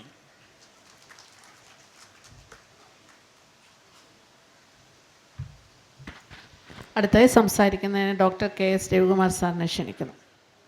ഒരു പുസ്തകം പ്രകാശിപ്പിക്കാൻ വേണ്ടിയാണ് വന്നത്. 2 പുസ്തകം പ്രകാശിപ്പിച്ചു എന്ന് മാത്രമല്ല, എനിക്ക് വളരെ ആദരണീയനായ ബാലചന്ദ്രൻ സാറിൻ്റെ പുസ്തകമാണ് രണ്ടാമത് അവിചാരിതമായി കിട്ടിയെന്നുള്ളത് കൂടുതൽ സന്തോഷകരമാണ്. എങ്കിലും ഞാൻ സംസാരിക്കുന്നത് സുരേഷിൻ്റെ പുസ്തകത്തെക്കുറിച്ചാണ്. കാരണം സുരേഷിൻ്റെ പുസ്തകമാണ്. അതിൻ്റെ രചനാകാലം മുതൽ എനിക്കറിയാവുന്നതും. സുരേഷ് 1-ാം ക്ലാസ്സിൽ പഠിക്കുമ്പോൾ ഞാൻ അതിന് തൊട്ട് അന്ന് ആശാൻ്റെ ക്ലാസ്സേ ഉള്ളൂ, മുകളിലോട്ട് അതിന് താഴെ ക്ലാസ്സില്ല. അങ്ങനെ ഏതാണ്ട് ഡിഗ്രി വരെ ഞങ്ങൾ ഒരു ക്ലാസ് തൊട്ട് പുറകിലായിട്ട് ഞാനുണ്ടായിരുന്നു. അതുപോലെ ആളുകൾക്കൊരു അവിശ്വാസം തോന്നുന്നുണ്ടല്ലേ? ഞാനുണ്ടായിരുന്നു. അയൽക്കാരാണ്. ഒരുമിച്ച് നാട്ടിലെ വായനശാലയിൽ ഒരേ മാതൃഭൂമി ആഴ്ചപ്പതിപ്പ് അടുത്തടുത്തിരുന്ന് വായിച്ച്, ഒരാൾ വായിച്ചെത്തുന്നിടത്ത് മറ്റേ ആൾ വായിച്ചെത്താൻ വേണ്ടി അക്ഷമനായിട്ട് കാത്തിരുന്ന് കുട്ടിക്കാലം മുതൽ സാഹിത്യം പഠിച്ചും വായിച്ചും രസിച്ചും എഴുതിയൊക്കെ വന്നവരാണ്. ഇടക്കാലത്ത് സുരേഷ് എഴുത്തിൽ ഇത്തിരി ഒന്ന് സജീവമല്ലാതായി. ചില സാഹിത്യ പഠനങ്ങളാണ് എഴുതിയത്. ഇപ്പോൾ ഒരു നോവൽ എഴുതിയിരിക്കുന്നു. എനിക്കത് കണ്ടപ്പോൾ ഉണ്ടായ സങ്കടം ഇത് കുറച്ചുകൂടി നേരത്തെ ചെയ്യേണ്ടിയിരുന്നു എന്നുള്ളത് മാത്രമാണ്. വളരെ നോവൽ രചനാ പരിചയം കുറഞ്ഞ ഒരാൾ എഴുതിയതാണെന്ന് തോന്നുകയില്ല. അതിൻ്റെ ഉള്ളടക്കത്തിലേക്ക് കടക്കാനും ഒന്നും സമയമില്ല. 4-5 ഗ്രന്ഥകാരന്മാരും അതുപോലെ പ്രകാശകരും ഒക്കെ സംസാരിക്കാനുണ്ട്. വളരെ നമ്മുടെ കാലഘട്ടത്തിലെ വളരെ മൗലികമായൊരു വിഷയം അത് കൈകാര്യം ചെയ്യുന്നുണ്ട്. ആയുർവേദമാണ് അതിൻ്റെ ഒരു ഭൂമിക. എന്നാലും അത് എന്തുകൊണ്ട് മനുഷ്യന് സ്വാസ്ഥ്യം ലഭിക്കുന്നില്ല എന്നുള്ള അടിസ്ഥാനപരമായ ദാർശനികമായ ചോദ്യം ഉൾക്കൊള്ളുന്ന, അതിനെ മാനവിക സന്ദർഭങ്ങൾ ഉപയോഗിച്ച് വിശദീകരിക്കാൻ ശ്രമിക്കുന്ന ഒരു നോവലാണ്. അത് കൂടുതൽ സംസാരിച്ചു കഴിഞ്ഞാൽ മറ്റുള്ളവരോടുള്ള ഒരു ശരിയല്ലാത്ത ഒരു പ്രവൃത്തി ആയിപ്പോകുമെന്നുള്ളത് കൊണ്ട് മാത്രം ഞാൻ അവസാനിപ്പിക്കുന്നു. സുരേഷിൻ്റെ ഈ നോവലിന് വലിയ വായനാ സാധ്യതകളും അംഗീകാരങ്ങളും ലഭിക്കട്ടെ എന്ന് പ്രാർത്ഥിക്കുന്നു. നമസ്കാരം.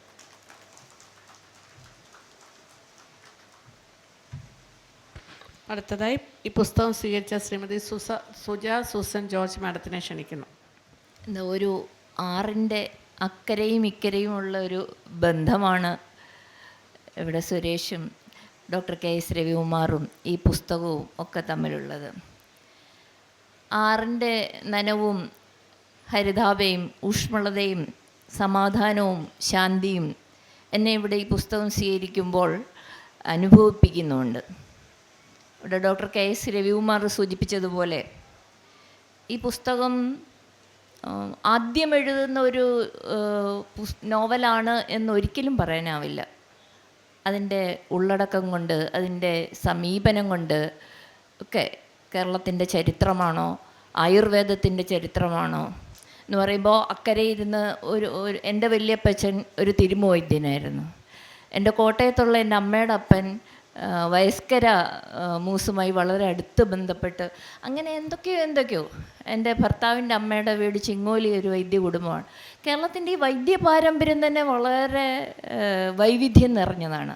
ഇപ്പം ജാതി വ്യവസ്ഥ കൊണ്ട് അകന്നു നിൽക്കുമ്പോഴും അതിനതീതമായി ആയുർവേദം അല്ലെങ്കിൽ വൈദ്യം എങ്ങനെയാണ് പ്രവർത്തിച്ചിരുന്നത്, എങ്ങനെയാണ് ആരോഗ്യത്തെക്കുറിച്ചുള്ള സങ്കല്പം ഉണ്ടായിരുന്നത്, ഇങ്ങനെ ഒരുപാട് കാര്യങ്ങൾ ചർച്ച ചെയ്യുന്നുണ്ട്. ടിപ്പു സുൽത്താൻ്റെ ആക്രമണം വരെ ഇതിൻ്റെ ചരിത്ര സന്ദർഭമായി കടന്നു പോകുന്നുണ്ട്.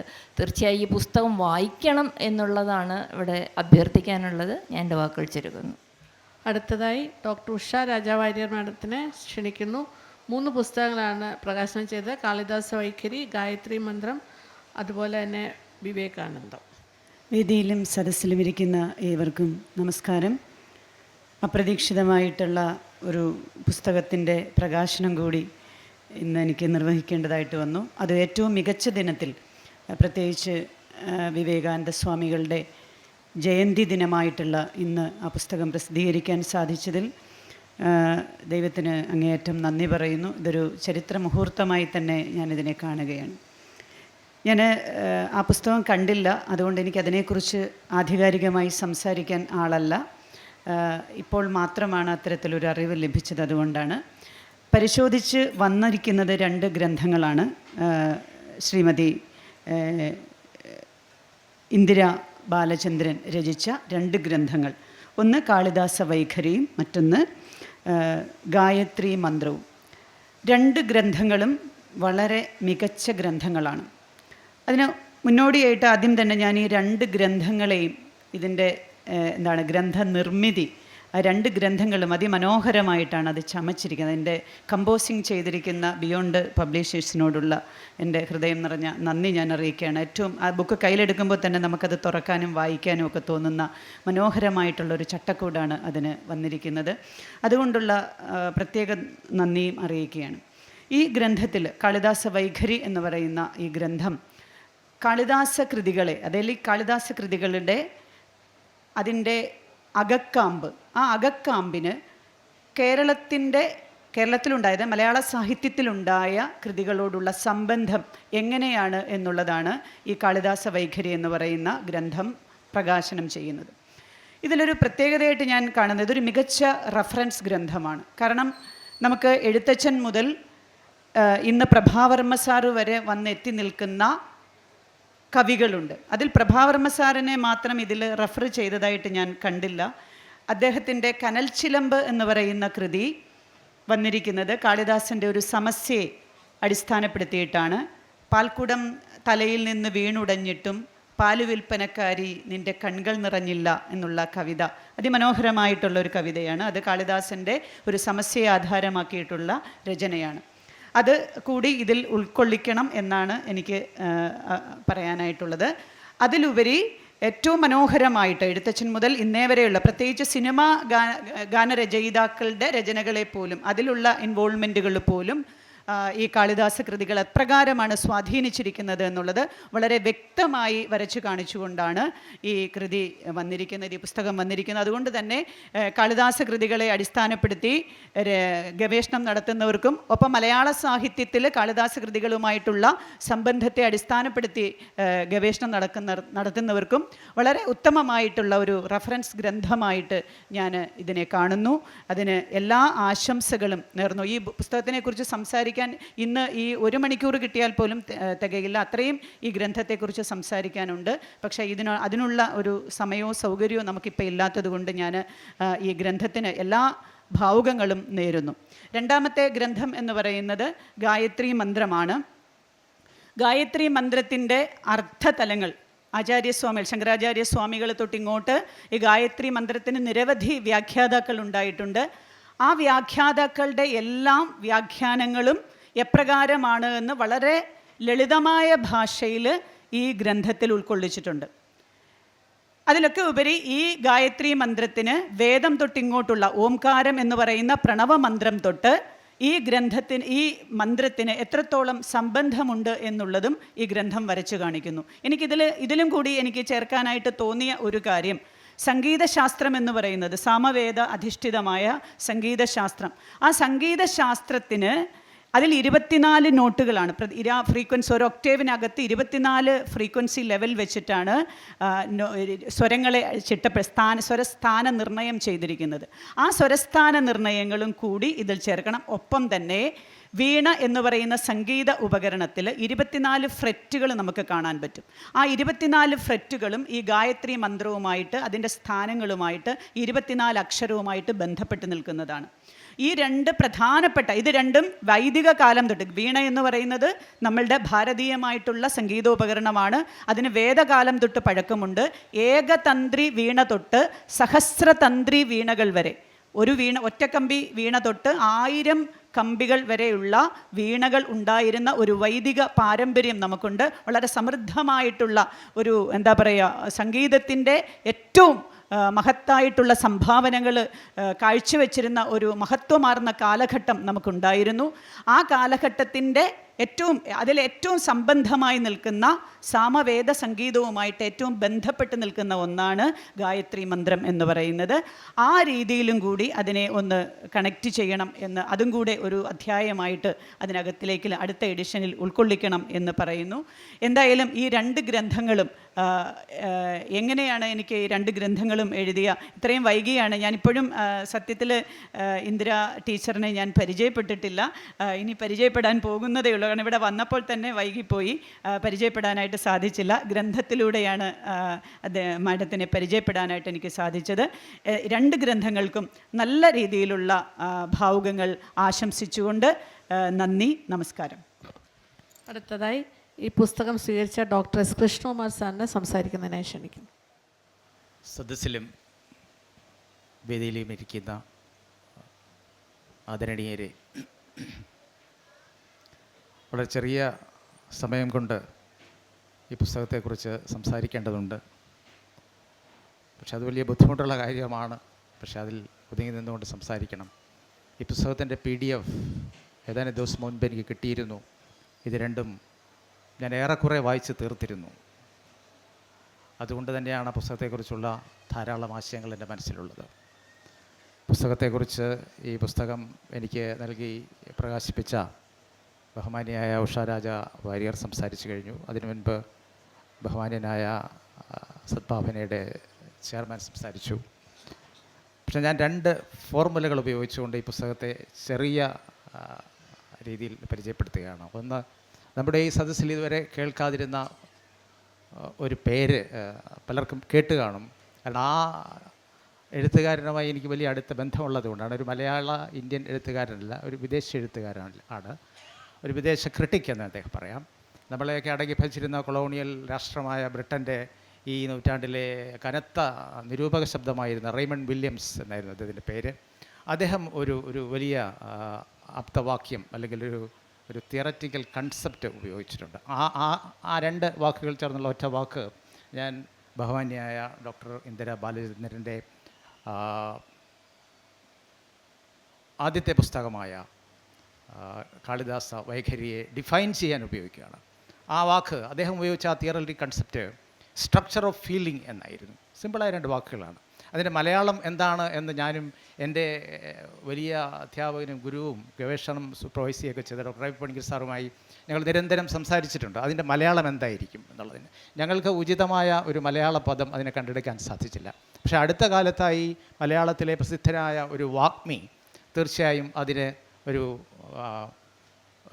മലയാളം ഈക്വലൻറ്റ്, അനുഭൂതിയുടെ ഘടന എന്നാണ് അദ്ദേഹം ഉദ്ദേശിക്കുന്നത്. പക്ഷേ അതൊരു കൃത്യവും തൃപ്തിയുള്ളതുമായ ഒരു ട്രാൻസ്ലേഷൻ അല്ല എന്ന് ഞാൻ പറയുന്നു.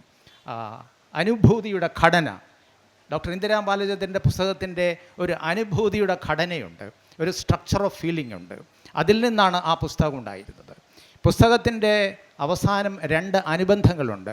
2ാമത്തെ അനുബന്ധത്തിൽ ഇതിൻ്റെ എഴുത്തുകാരിയായ ഇന്ദിരാ ബാലചന്ദ്രൻ പറയുന്നു, കാളിദാസ അങ്ങ് 2 പ്രാവശ്യം വീണ്ടും പറയുന്നു, അങ്ങ് എവിടെയാണ് ഈ ഇരുൾ നിറയുന്ന ഈ കാലഘട്ടത്തിൽ?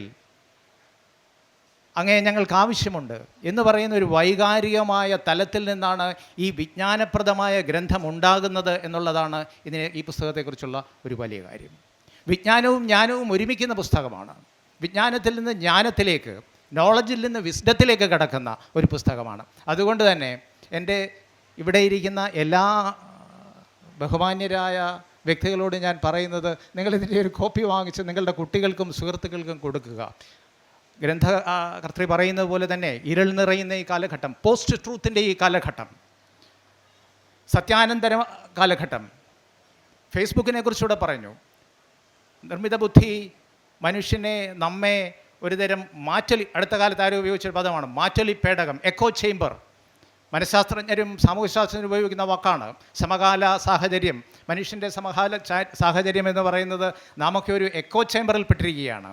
നാം തന്നെ തീർത്തെടുക്കുന്ന ഇഷ്ടാനിഷ്ടങ്ങൾ, നമ്മളെ പ്രേരിപ്പിച്ച് ഉണ്ടാക്കുന്ന ഇഷ്ടാനിഷ്ടങ്ങൾ, നമ്മുടെ തന്നെ റിഫ്ലക്ഷൻസ്, ഇതിൽ നാം അകപ്പെട്ടു പോയിരിക്കുകയാണ്. ഇതിൽ നിന്നൊക്കെ മാറുവാൻ, ഇതിൽ നിന്നൊക്കെ നമ്മെ രക്ഷപ്പെടുത്തുവാൻ, ഈ മാറ്റലി ചേംബറിൽ നിന്ന്, എക്കോ ചേംബറിൽ നിന്ന് നമ്മളെ മാറ്റി നിർത്തി നമുക്ക് നമ്മുടെ മനസ്സിനെ തേജസ്കരിക്കുന്ന പുസ്തകമാണ് ഇന്ദിരാ ബാലചന്ദ്രൻ്റെ ഈ കാളിദാസ വൈഖരി എന്ന് പറയുന്ന പുസ്തകവും. ഇതേ ഫംഗ്ഷൻ തന്നെ വാസ്തവത്തിൽ ഈ ഗായത്രി മന്ത്രത്തെക്കുറിച്ചുള്ള പുസ്തകവും നൽകുന്നുണ്ട് എന്നുള്ളതാണ്. രണ്ട് പുസ്തകങ്ങളും വാസ്തവത്തിൽ ഇങ്ങനെ, ആദ്യത്തെ പുസ്തകം മാത്രമാണ് ഈ സ്ട്രക്ചർ ഓഫ് ഫീലിങ്ങിൻ്റെ കാര്യം ഞാൻ പറയുന്നത്. അങ്ങനെ ഒരു വൈകാരികമായ തലത്തിൽ നിന്നുണ്ടാകുന്ന ഒരു പുസ്തകം എന്ന് വിചാരിച്ചിട്ട് വൈകാരിക തലം മാത്രമാണ് ഈ പുസ്തകം എന്ന് ആരും തന്നെ വിചാരിക്കേണ്ട. വൈകാരിക തലവും ബൗദ്ധികവുമായ തലം സന്തുലിതാവസ്ഥയിൽ നിൽക്കുന്ന ഒരു പുസ്തകമാണ്. പല കാര്യങ്ങളിലേക്ക് എനിക്ക് പറഞ്ഞു പോകാൻ സാധിക്കും, കാരണം ഇതിൻ്റെ PDF 2-3 ദിവസങ്ങൾ മുമ്പ് എനിക്ക് കിട്ടിയതായതുകൊണ്ട് ഞാനതിലേക്ക് കിടക്കുന്നില്ല. അതുപോലെ തന്നെ ഗായത്രി മന്ത്രവും, മനസ്സിനെ തേജസ്കരിക്കുന്ന ഗായത്രി മന്ത്രത്തെക്കുറിച്ചുള്ള മനസ്സിനെ തേജസ്കരിക്കുന്ന പുസ്തകമാണ് ശ്രീമതി ഇന്ദിരാ ബാലചന്ദ്രൻ എഴുതിയിട്ടുള്ളത്. അതിൻ്റെ സിദ്ധിയും ശക്തിയും എന്താണ്, അത് നാം പാരായണം ചെയ്യുന്നതുകൊണ്ടുള്ള, ജപിക്കുന്നതുകൊണ്ടുള്ള പ്രയോജനം എന്താണ് തുടങ്ങിയവയിലേക്ക് കടക്കുന്ന പുസ്തകമാണ്. ഭാരതീയ വേദേതിഹാസങ്ങളെക്കുറിച്ച് അവലോകനം ചെയ്യുന്ന പുസ്തകമാണ്. എങ്ങനെ ഗായത്രി മന്ത്രത്തിൽ നങ്കൂരമിട്ടുകൊണ്ട്, ഗായത്രി മന്ത്രത്തിനെ വട്ടം ചുറ്റിക്കൊണ്ട് ഭാരതത്തിൻ്റെ വേദേതിഹാസങ്ങളിലേക്ക് കടക്കുന്ന പുസ്തകമാണ്. ഒരൊറ്റ കാര്യം കൂടെ പറഞ്ഞ് ഞാൻ അവസാനിക്കുകയാണ്. ഇതിൻ്റെ ഈ ഗായത്രി മന്ത്രത്തിൻ്റെ 5-ാം അധ്യായവും 15-ാം അധ്യായവും തമ്മിലൊരു ബന്ധമുണ്ട്. 15-ാം അധ്യായത്തിൽ എനിക്ക് തോന്നുന്നത്, 15-ാം അധ്യായത്തിൽ ഒരിടത്ത് എനിക്ക് തോന്നുന്നത് അങ്ങനെയാണ്, എന്താണ് മനുസ്മൃതി എന്നൊരു ചോദ്യമുണ്ട്. ഇത് 5-ാം അധ്യായത്തിൽ തുടങ്ങുന്ന ഒരു ചോദ്യത്തിൻ്റെ പരിസമാപ്തിയാണ് 15-ാം അധ്യായത്തിൽ. ഇവിടെ ഇരിക്കുന്ന എത്ര പേർ അതിനെ ഉൾക്കൊള്ളും എന്നെനിക്ക് അറിഞ്ഞുകൂടാ. ഒരു വലിയ ഒരു ബോംബ് വാസ്തവത്തിൽ ഈ പുസ്തകത്തിൽ ഉണ്ട്. മനുസ്മൃതിയെക്കുറിച്ചുള്ള ധാരാളം തെറ്റിദ്ധാരണകൾ മാറ്റുന്ന ഒരു പുസ്തകം കൂടിയാണിത്. ചരിത്രത്തിൻ്റെ ഏതോ വഴികളിൽ മനുസ്മൃതിക്കും അതിൻ്റെ ആശയങ്ങൾക്കും സംഭവിച്ച ചില അപജയങ്ങൾ തിരുത്തുവാനുള്ള ശ്രമം ശ്രീമതി ഇന്ദിരാ ബാലചന്ദ്രൻ്റെ പുസ്തകത്തിലുണ്ട്. അതാണ് അതിൻ്റെ റാഡിക്കൽ എന്നുള്ള വാക്ക് ഉപയോഗിച്ചാൽ അതിൻ്റെ റാഡിക്കലിസം അതാണ്. ചരിത്രത്തിൻ്റെ നാഴ്വഴികളിൽ മനുസ്മൃതിക്ക് സംഭവിച്ച അതിൻ്റെ ചില ആൾക്കാർ, ചില നിക്ഷിപ്ത താല്പര്യക്കാർ വരുത്തിവെച്ച ചില മാറ്റങ്ങൾ എന്താണെന്നുള്ളതിലേക്ക് ശ്രീമതി ഇന്ദിരാ ബാലചന്ദ്രൻ കടന്നു ചെല്ലുന്നുണ്ട്. ഈ രണ്ട് പുസ്തകങ്ങളും വായിക്കപ്പെടേണ്ടതാണ് എന്ന് മാത്രം പറഞ്ഞുകൊണ്ട് ഞാൻ എൻ്റെ ഈ വാക്കുകൾ ഉപസംഹരിക്കുന്നു. നന്ദി, നമസ്കാരം. കാളിദാസ വൈഖരിയുടെയും ഗായത്രി മന്ത്രത്തിൻ്റെയും രചയിതാവായ ശ്രീമതി ഇന്ദിരാ ബാലചന്ദ്രൻ മാഡത്തിന് സമർപ്പിക്കുന്നു. വേദിയിലും സദസ്സിലുമുള്ള ബഹുമാന്യരെ, എൻ്റെ 2 പുസ്തകങ്ങളാണ് ഇന്നിവിടെ പ്രകാശനം ചെയ്തത്. ഒന്ന് കാളിദാസ വൈഖരി, ഏതാണ്ട് എൻ്റെ ഓർമ്മ ശരിയാണെങ്കിൽ ഏതാണ്ട് 1/4 നൂറ്റാണ്ടിന് മുമ്പ് തമ്പാൻ സാറിൻ്റെ നേതൃത്വത്തിലുള്ള, അന്ന് ഡയറക്ടറായിരിക്കുമ്പോഴാണ് അത് പ്രകാശനം ചെയ്തത്. 2 ഗായത്രി മന്ത്രം സർവവേദസാരം. കാളിദാസൻ രഘുവംശത്തിൻ്റെ ആരംഭത്തിൽ പറഞ്ഞതുപോലെ ഒരു കുഞ്ഞു തോണിയേറി ഒരു മഹാസമുദ്രം കടക്കുവാനുള്ള ഒരു ശ്രമമായിരുന്നു എൻ്റേത്. അത് എത്രത്തോളം ജയിക്കും എന്നതിനെക്കുറിച്ചൊന്നും എനിക്കൊരു ധാരണയില്ല. പക്ഷേ ഞാൻ തളർന്നില്ല. ആ മേഖലകളിലൂടെ എനിക്കാവുന്ന വിധത്തിൽ സഞ്ചരിച്ചു. അത് പരാജയപ്പെട്ടിട്ടില്ല എന്നതിൽ എനിക്ക് അങ്ങേയറ്റം സന്തോഷമുണ്ട്. കാളിദാസൻ കൊളുത്തിവെച്ച ദീപശിഖ കാളിദാസൻ എന്നാണല്ലോ അറിയപ്പെടുന്നത് പോലും. ആ ദീപശിഖയിൽ നിന്ന് പ്രകാശം നുകർന്നുകൊണ്ടാണ് ഭാരതീയ സാഹിത്യത്തിലെ എല്ലാ സാഹിത്യശാഖകളും ഇങ്ങേയറ്റം ഊർജ്ജസ്വലമായി ഇപ്പോഴും പ്രകാശമാനമായിരിക്കുന്നത് എന്നാണ് എനിക്ക് തോന്നുന്നത്. പ്രത്യേകിച്ചും ഉള്ളൂർ മുതൽ, എഴുത്തച്ഛൻ മുതൽ ഇങ്ങേയറ്റം, ഉള്ളൂർ, വള്ളത്തോൾ, കുമാരനാശാൻ, ഈ പറയുന്നത് പോലെ അദ്ദേഹത്തിൻ്റെ ഒരു സ്പർശം എൻ്റെ അഭിപ്രായത്തിൽ ജീവവായു പോലെ, വായുവിന് എവിടെയും എത്തിച്ചേരാമല്ലോ, അതുപോലെ ആ വായുവിലൂടെ ആ ആത്മീയ രേണുക്കൾ, ആ തൂലികയുടെ സ്പർശം ഇന്ന് നമ്മൾ അനുഭവിച്ചു കൊണ്ടിരിക്കുകയാണ്. രണ്ടാമത്തേതാണ് ഗായത്രി മന്ത്രം. ഗായത്രി മന്ത്രം എന്ന് പറയുമ്പോൾ ഞാനിത് എഴുതണം എന്ന് വിചാരിച്ചപ്പോൾ തന്നെ എൻ്റെ ഭർത്താവ് ഒരു മഹാനായ ആളോട്, മഹാനെന്ന് അഭിമാനിക്കുന്ന ഒരാളോട്, എൻ്റെ ഭാര്യയ്ക്ക് ഗായത്രി മന്ത്രം അറിയാം, ചൊല്ലാറുണ്ട്.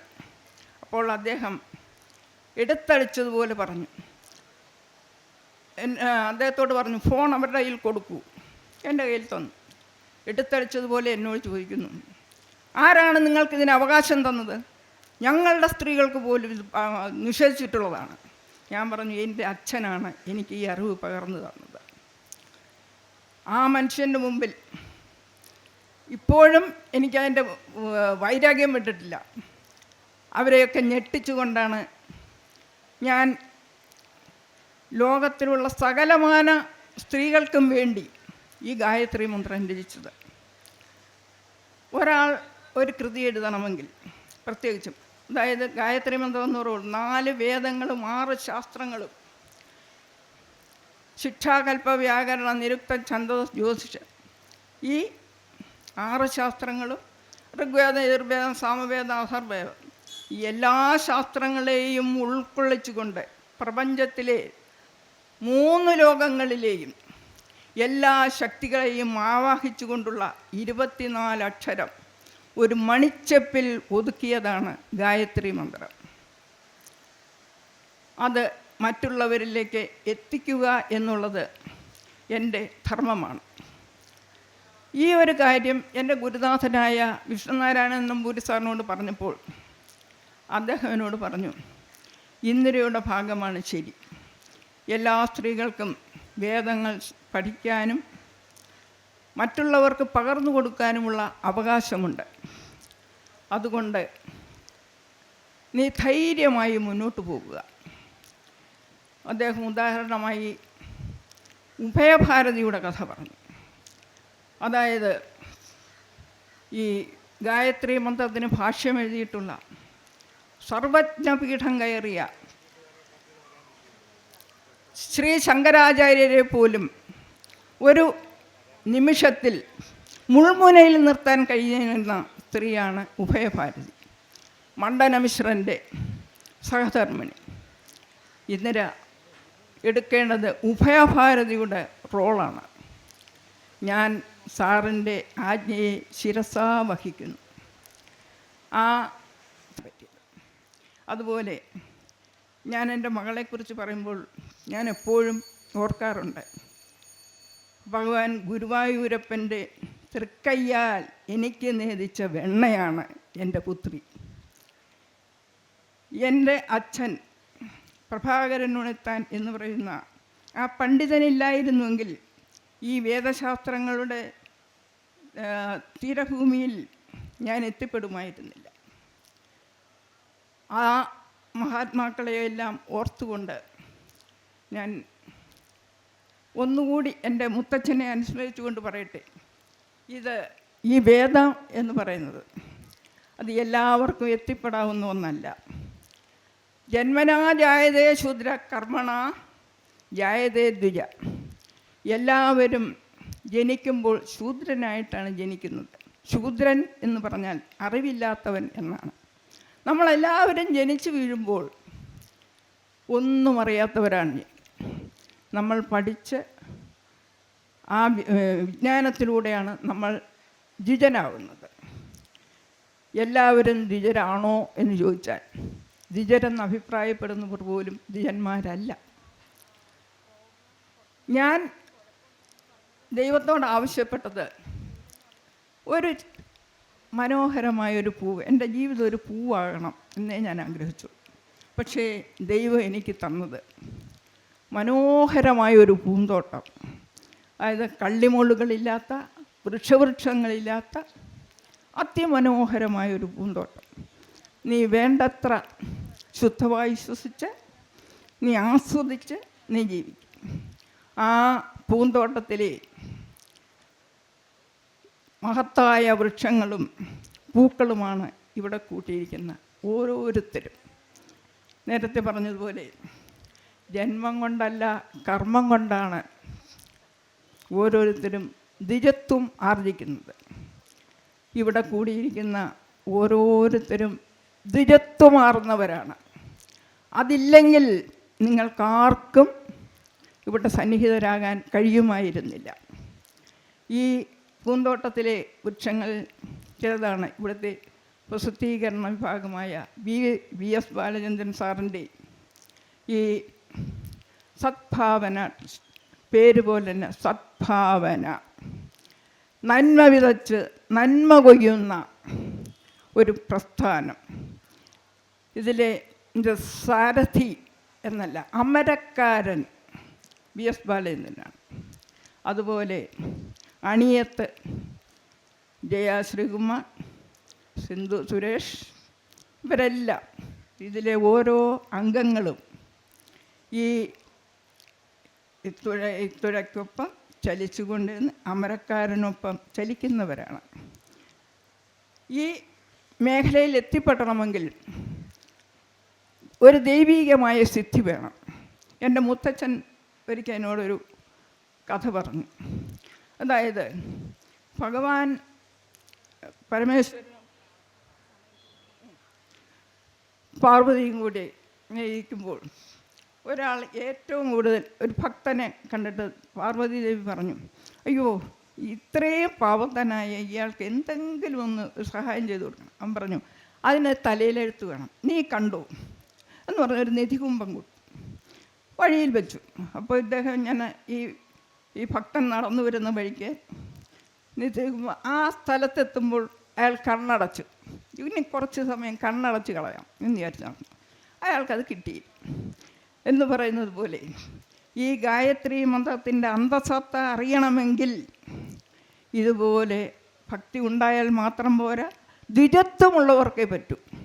അപ്പം ബ്രഹ്മജ്ഞാനം നേടിയ ഇവിടെ സന്നിഹിതരായ ഓരോരുത്തർക്കും എൻ്റെ നന്ദി, നമസ്കാരം. ശ്രീമതി സജിത ജി നാഥ്. വേദിയിലും സദസ്സിലുമുള്ള ബഹുമാന്യരെ, സമയപരിമിതി നന്നായി ഉണ്ട്. അതുകൊണ്ട് വളരെ ചെറിയ വാക്കുകളിൽ ഗ്രന്ഥകാരന്മാരെക്കുറിച്ചും ഗ്രന്ഥങ്ങളെക്കുറിച്ചും പറയാം.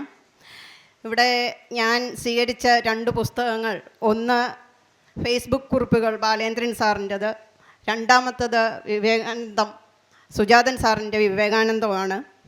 ഈ 2 ബുക്കുകളെ പറ്റി പറയുകയാണെങ്കിൽ ഇതിലെ ആദ്യത്തെ ആൾ ബാലേന്ദ്രൻ സാർ, പ്രൊഫസർ ജി ബാലചന്ദ്രൻ എന്ന പേര് എൻ്റെ കുട്ടിക്കാലം മുതൽ ഞാൻ കേൾക്കുന്ന പേരാണ്.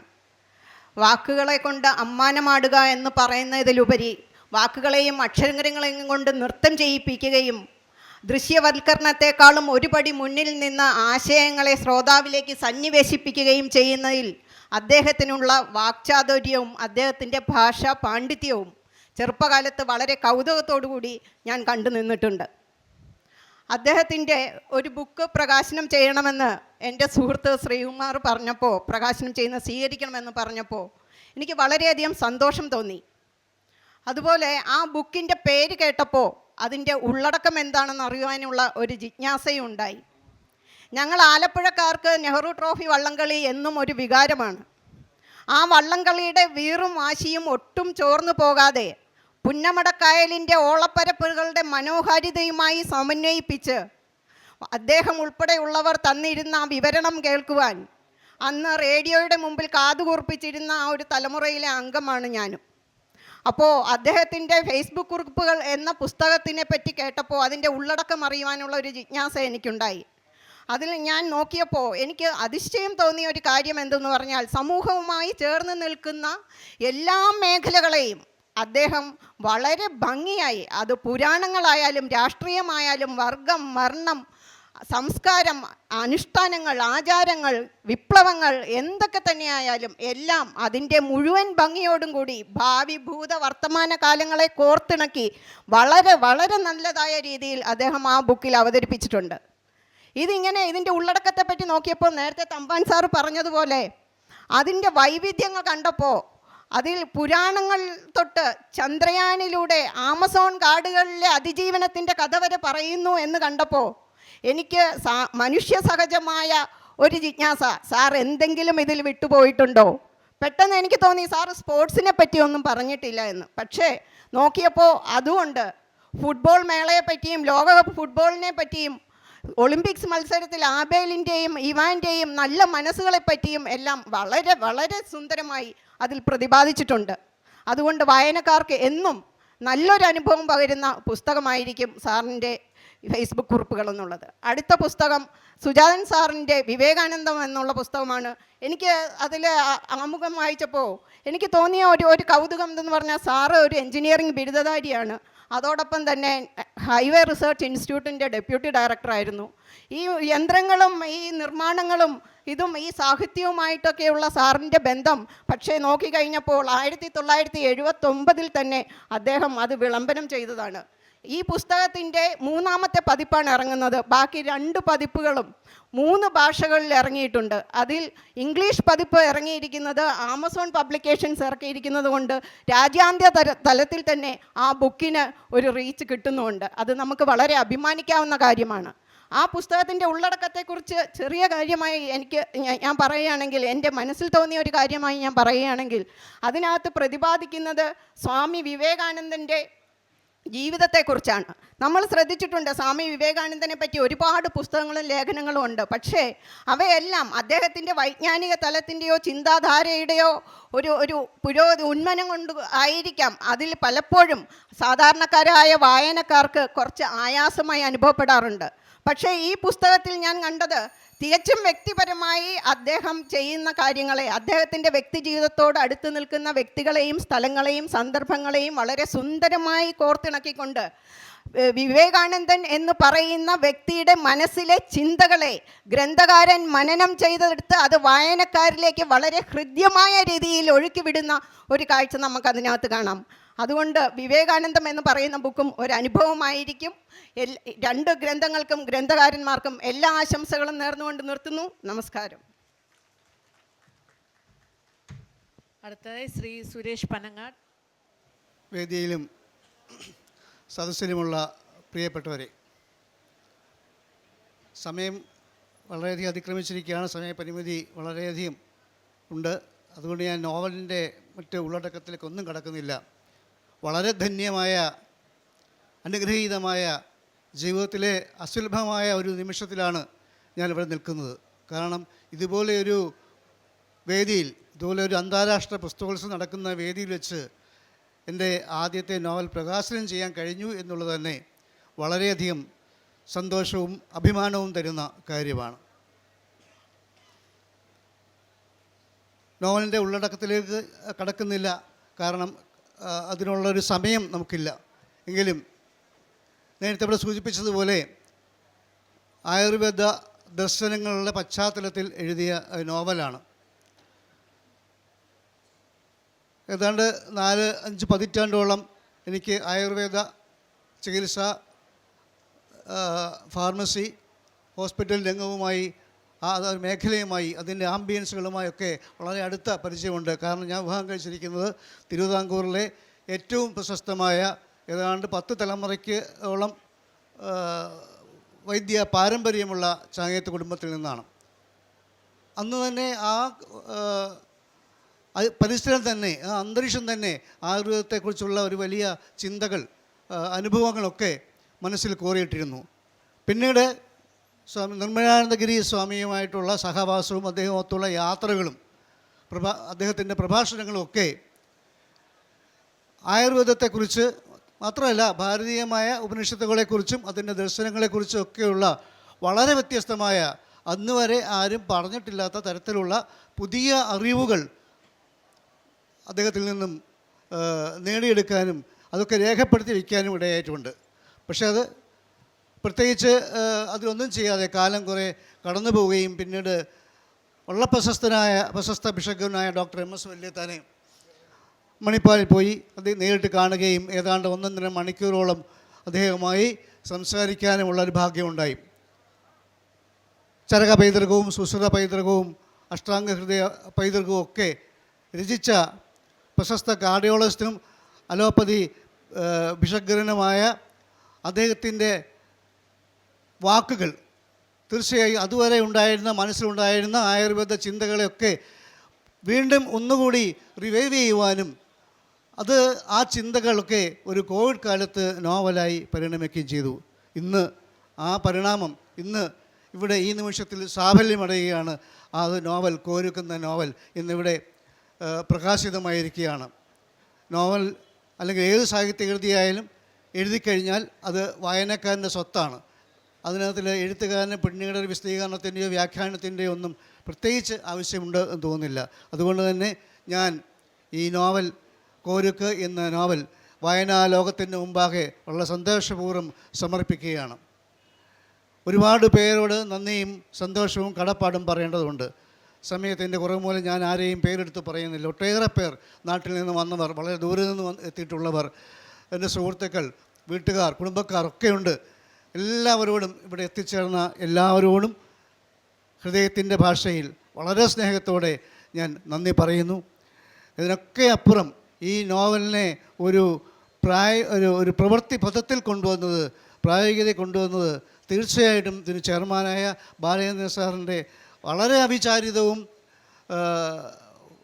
ആയ ഒരു ഇടപെടൽ കൊണ്ടും നിർദ്ദേശങ്ങൾ കൊണ്ടുമാണ്. കാരണം കുറേ കാലമായി ഇതിൻ്റെ ഒരു പ്രസിദ്ധീകരണം കിടന്നപ്പോൾ സാറിൻ്റെ ഒരു കൃത്യമായ മാർഗനിർദ്ദേശങ്ങൾ ഉണ്ടായതുകൊണ്ട് വേഗം ഇത് പ്രസിദ്ധീകരിക്കാൻ കഴിഞ്ഞു.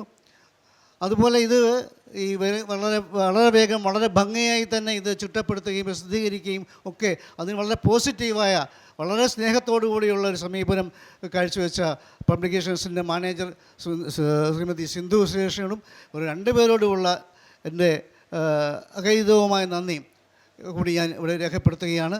ഇവിടെ സന്നിഹിതരായ എല്ലാവരോടുമുള്ള നന്ദിയും സ്നേഹവും ഒരിക്കൽ കൂടി അറിയിച്ചുകൊണ്ട് ഞാൻ നിർത്തട്ടെ. നന്ദി, നമസ്കാരം. ശ്രീ S. സുജാതൻ. പ്രിയമുള്ളവരെ, ഇന്ന് വിവേകാനന്ദ ജയന്തി. സ്വാമി വിവേകാനന്ദൻ്റെ 162ാം ജന്മദിനം. കേരള നിയമസഭാ പുസ്തകോത്സവത്തിൻ്റെ 3ാം പതിപ്പിൽ വിവേകാനന്ദൻ നോവലിൻ്റെ 3ാം പതിപ്പ് പ്രകാശനം ചെയ്യാൻ കഴിഞ്ഞതിലുള്ള സന്തോഷവും കൃതജ്ഞതയും ഇവിടെ പങ്കുവയ്ക്കുന്നു. 2018 ഈ പുസ്തകത്തിൻ്റെ ആദ്യ പതിപ്പ് പുറത്തിറങ്ങുമ്പോൾ കുറച്ച് ആശങ്കയുണ്ടായിരുന്നു.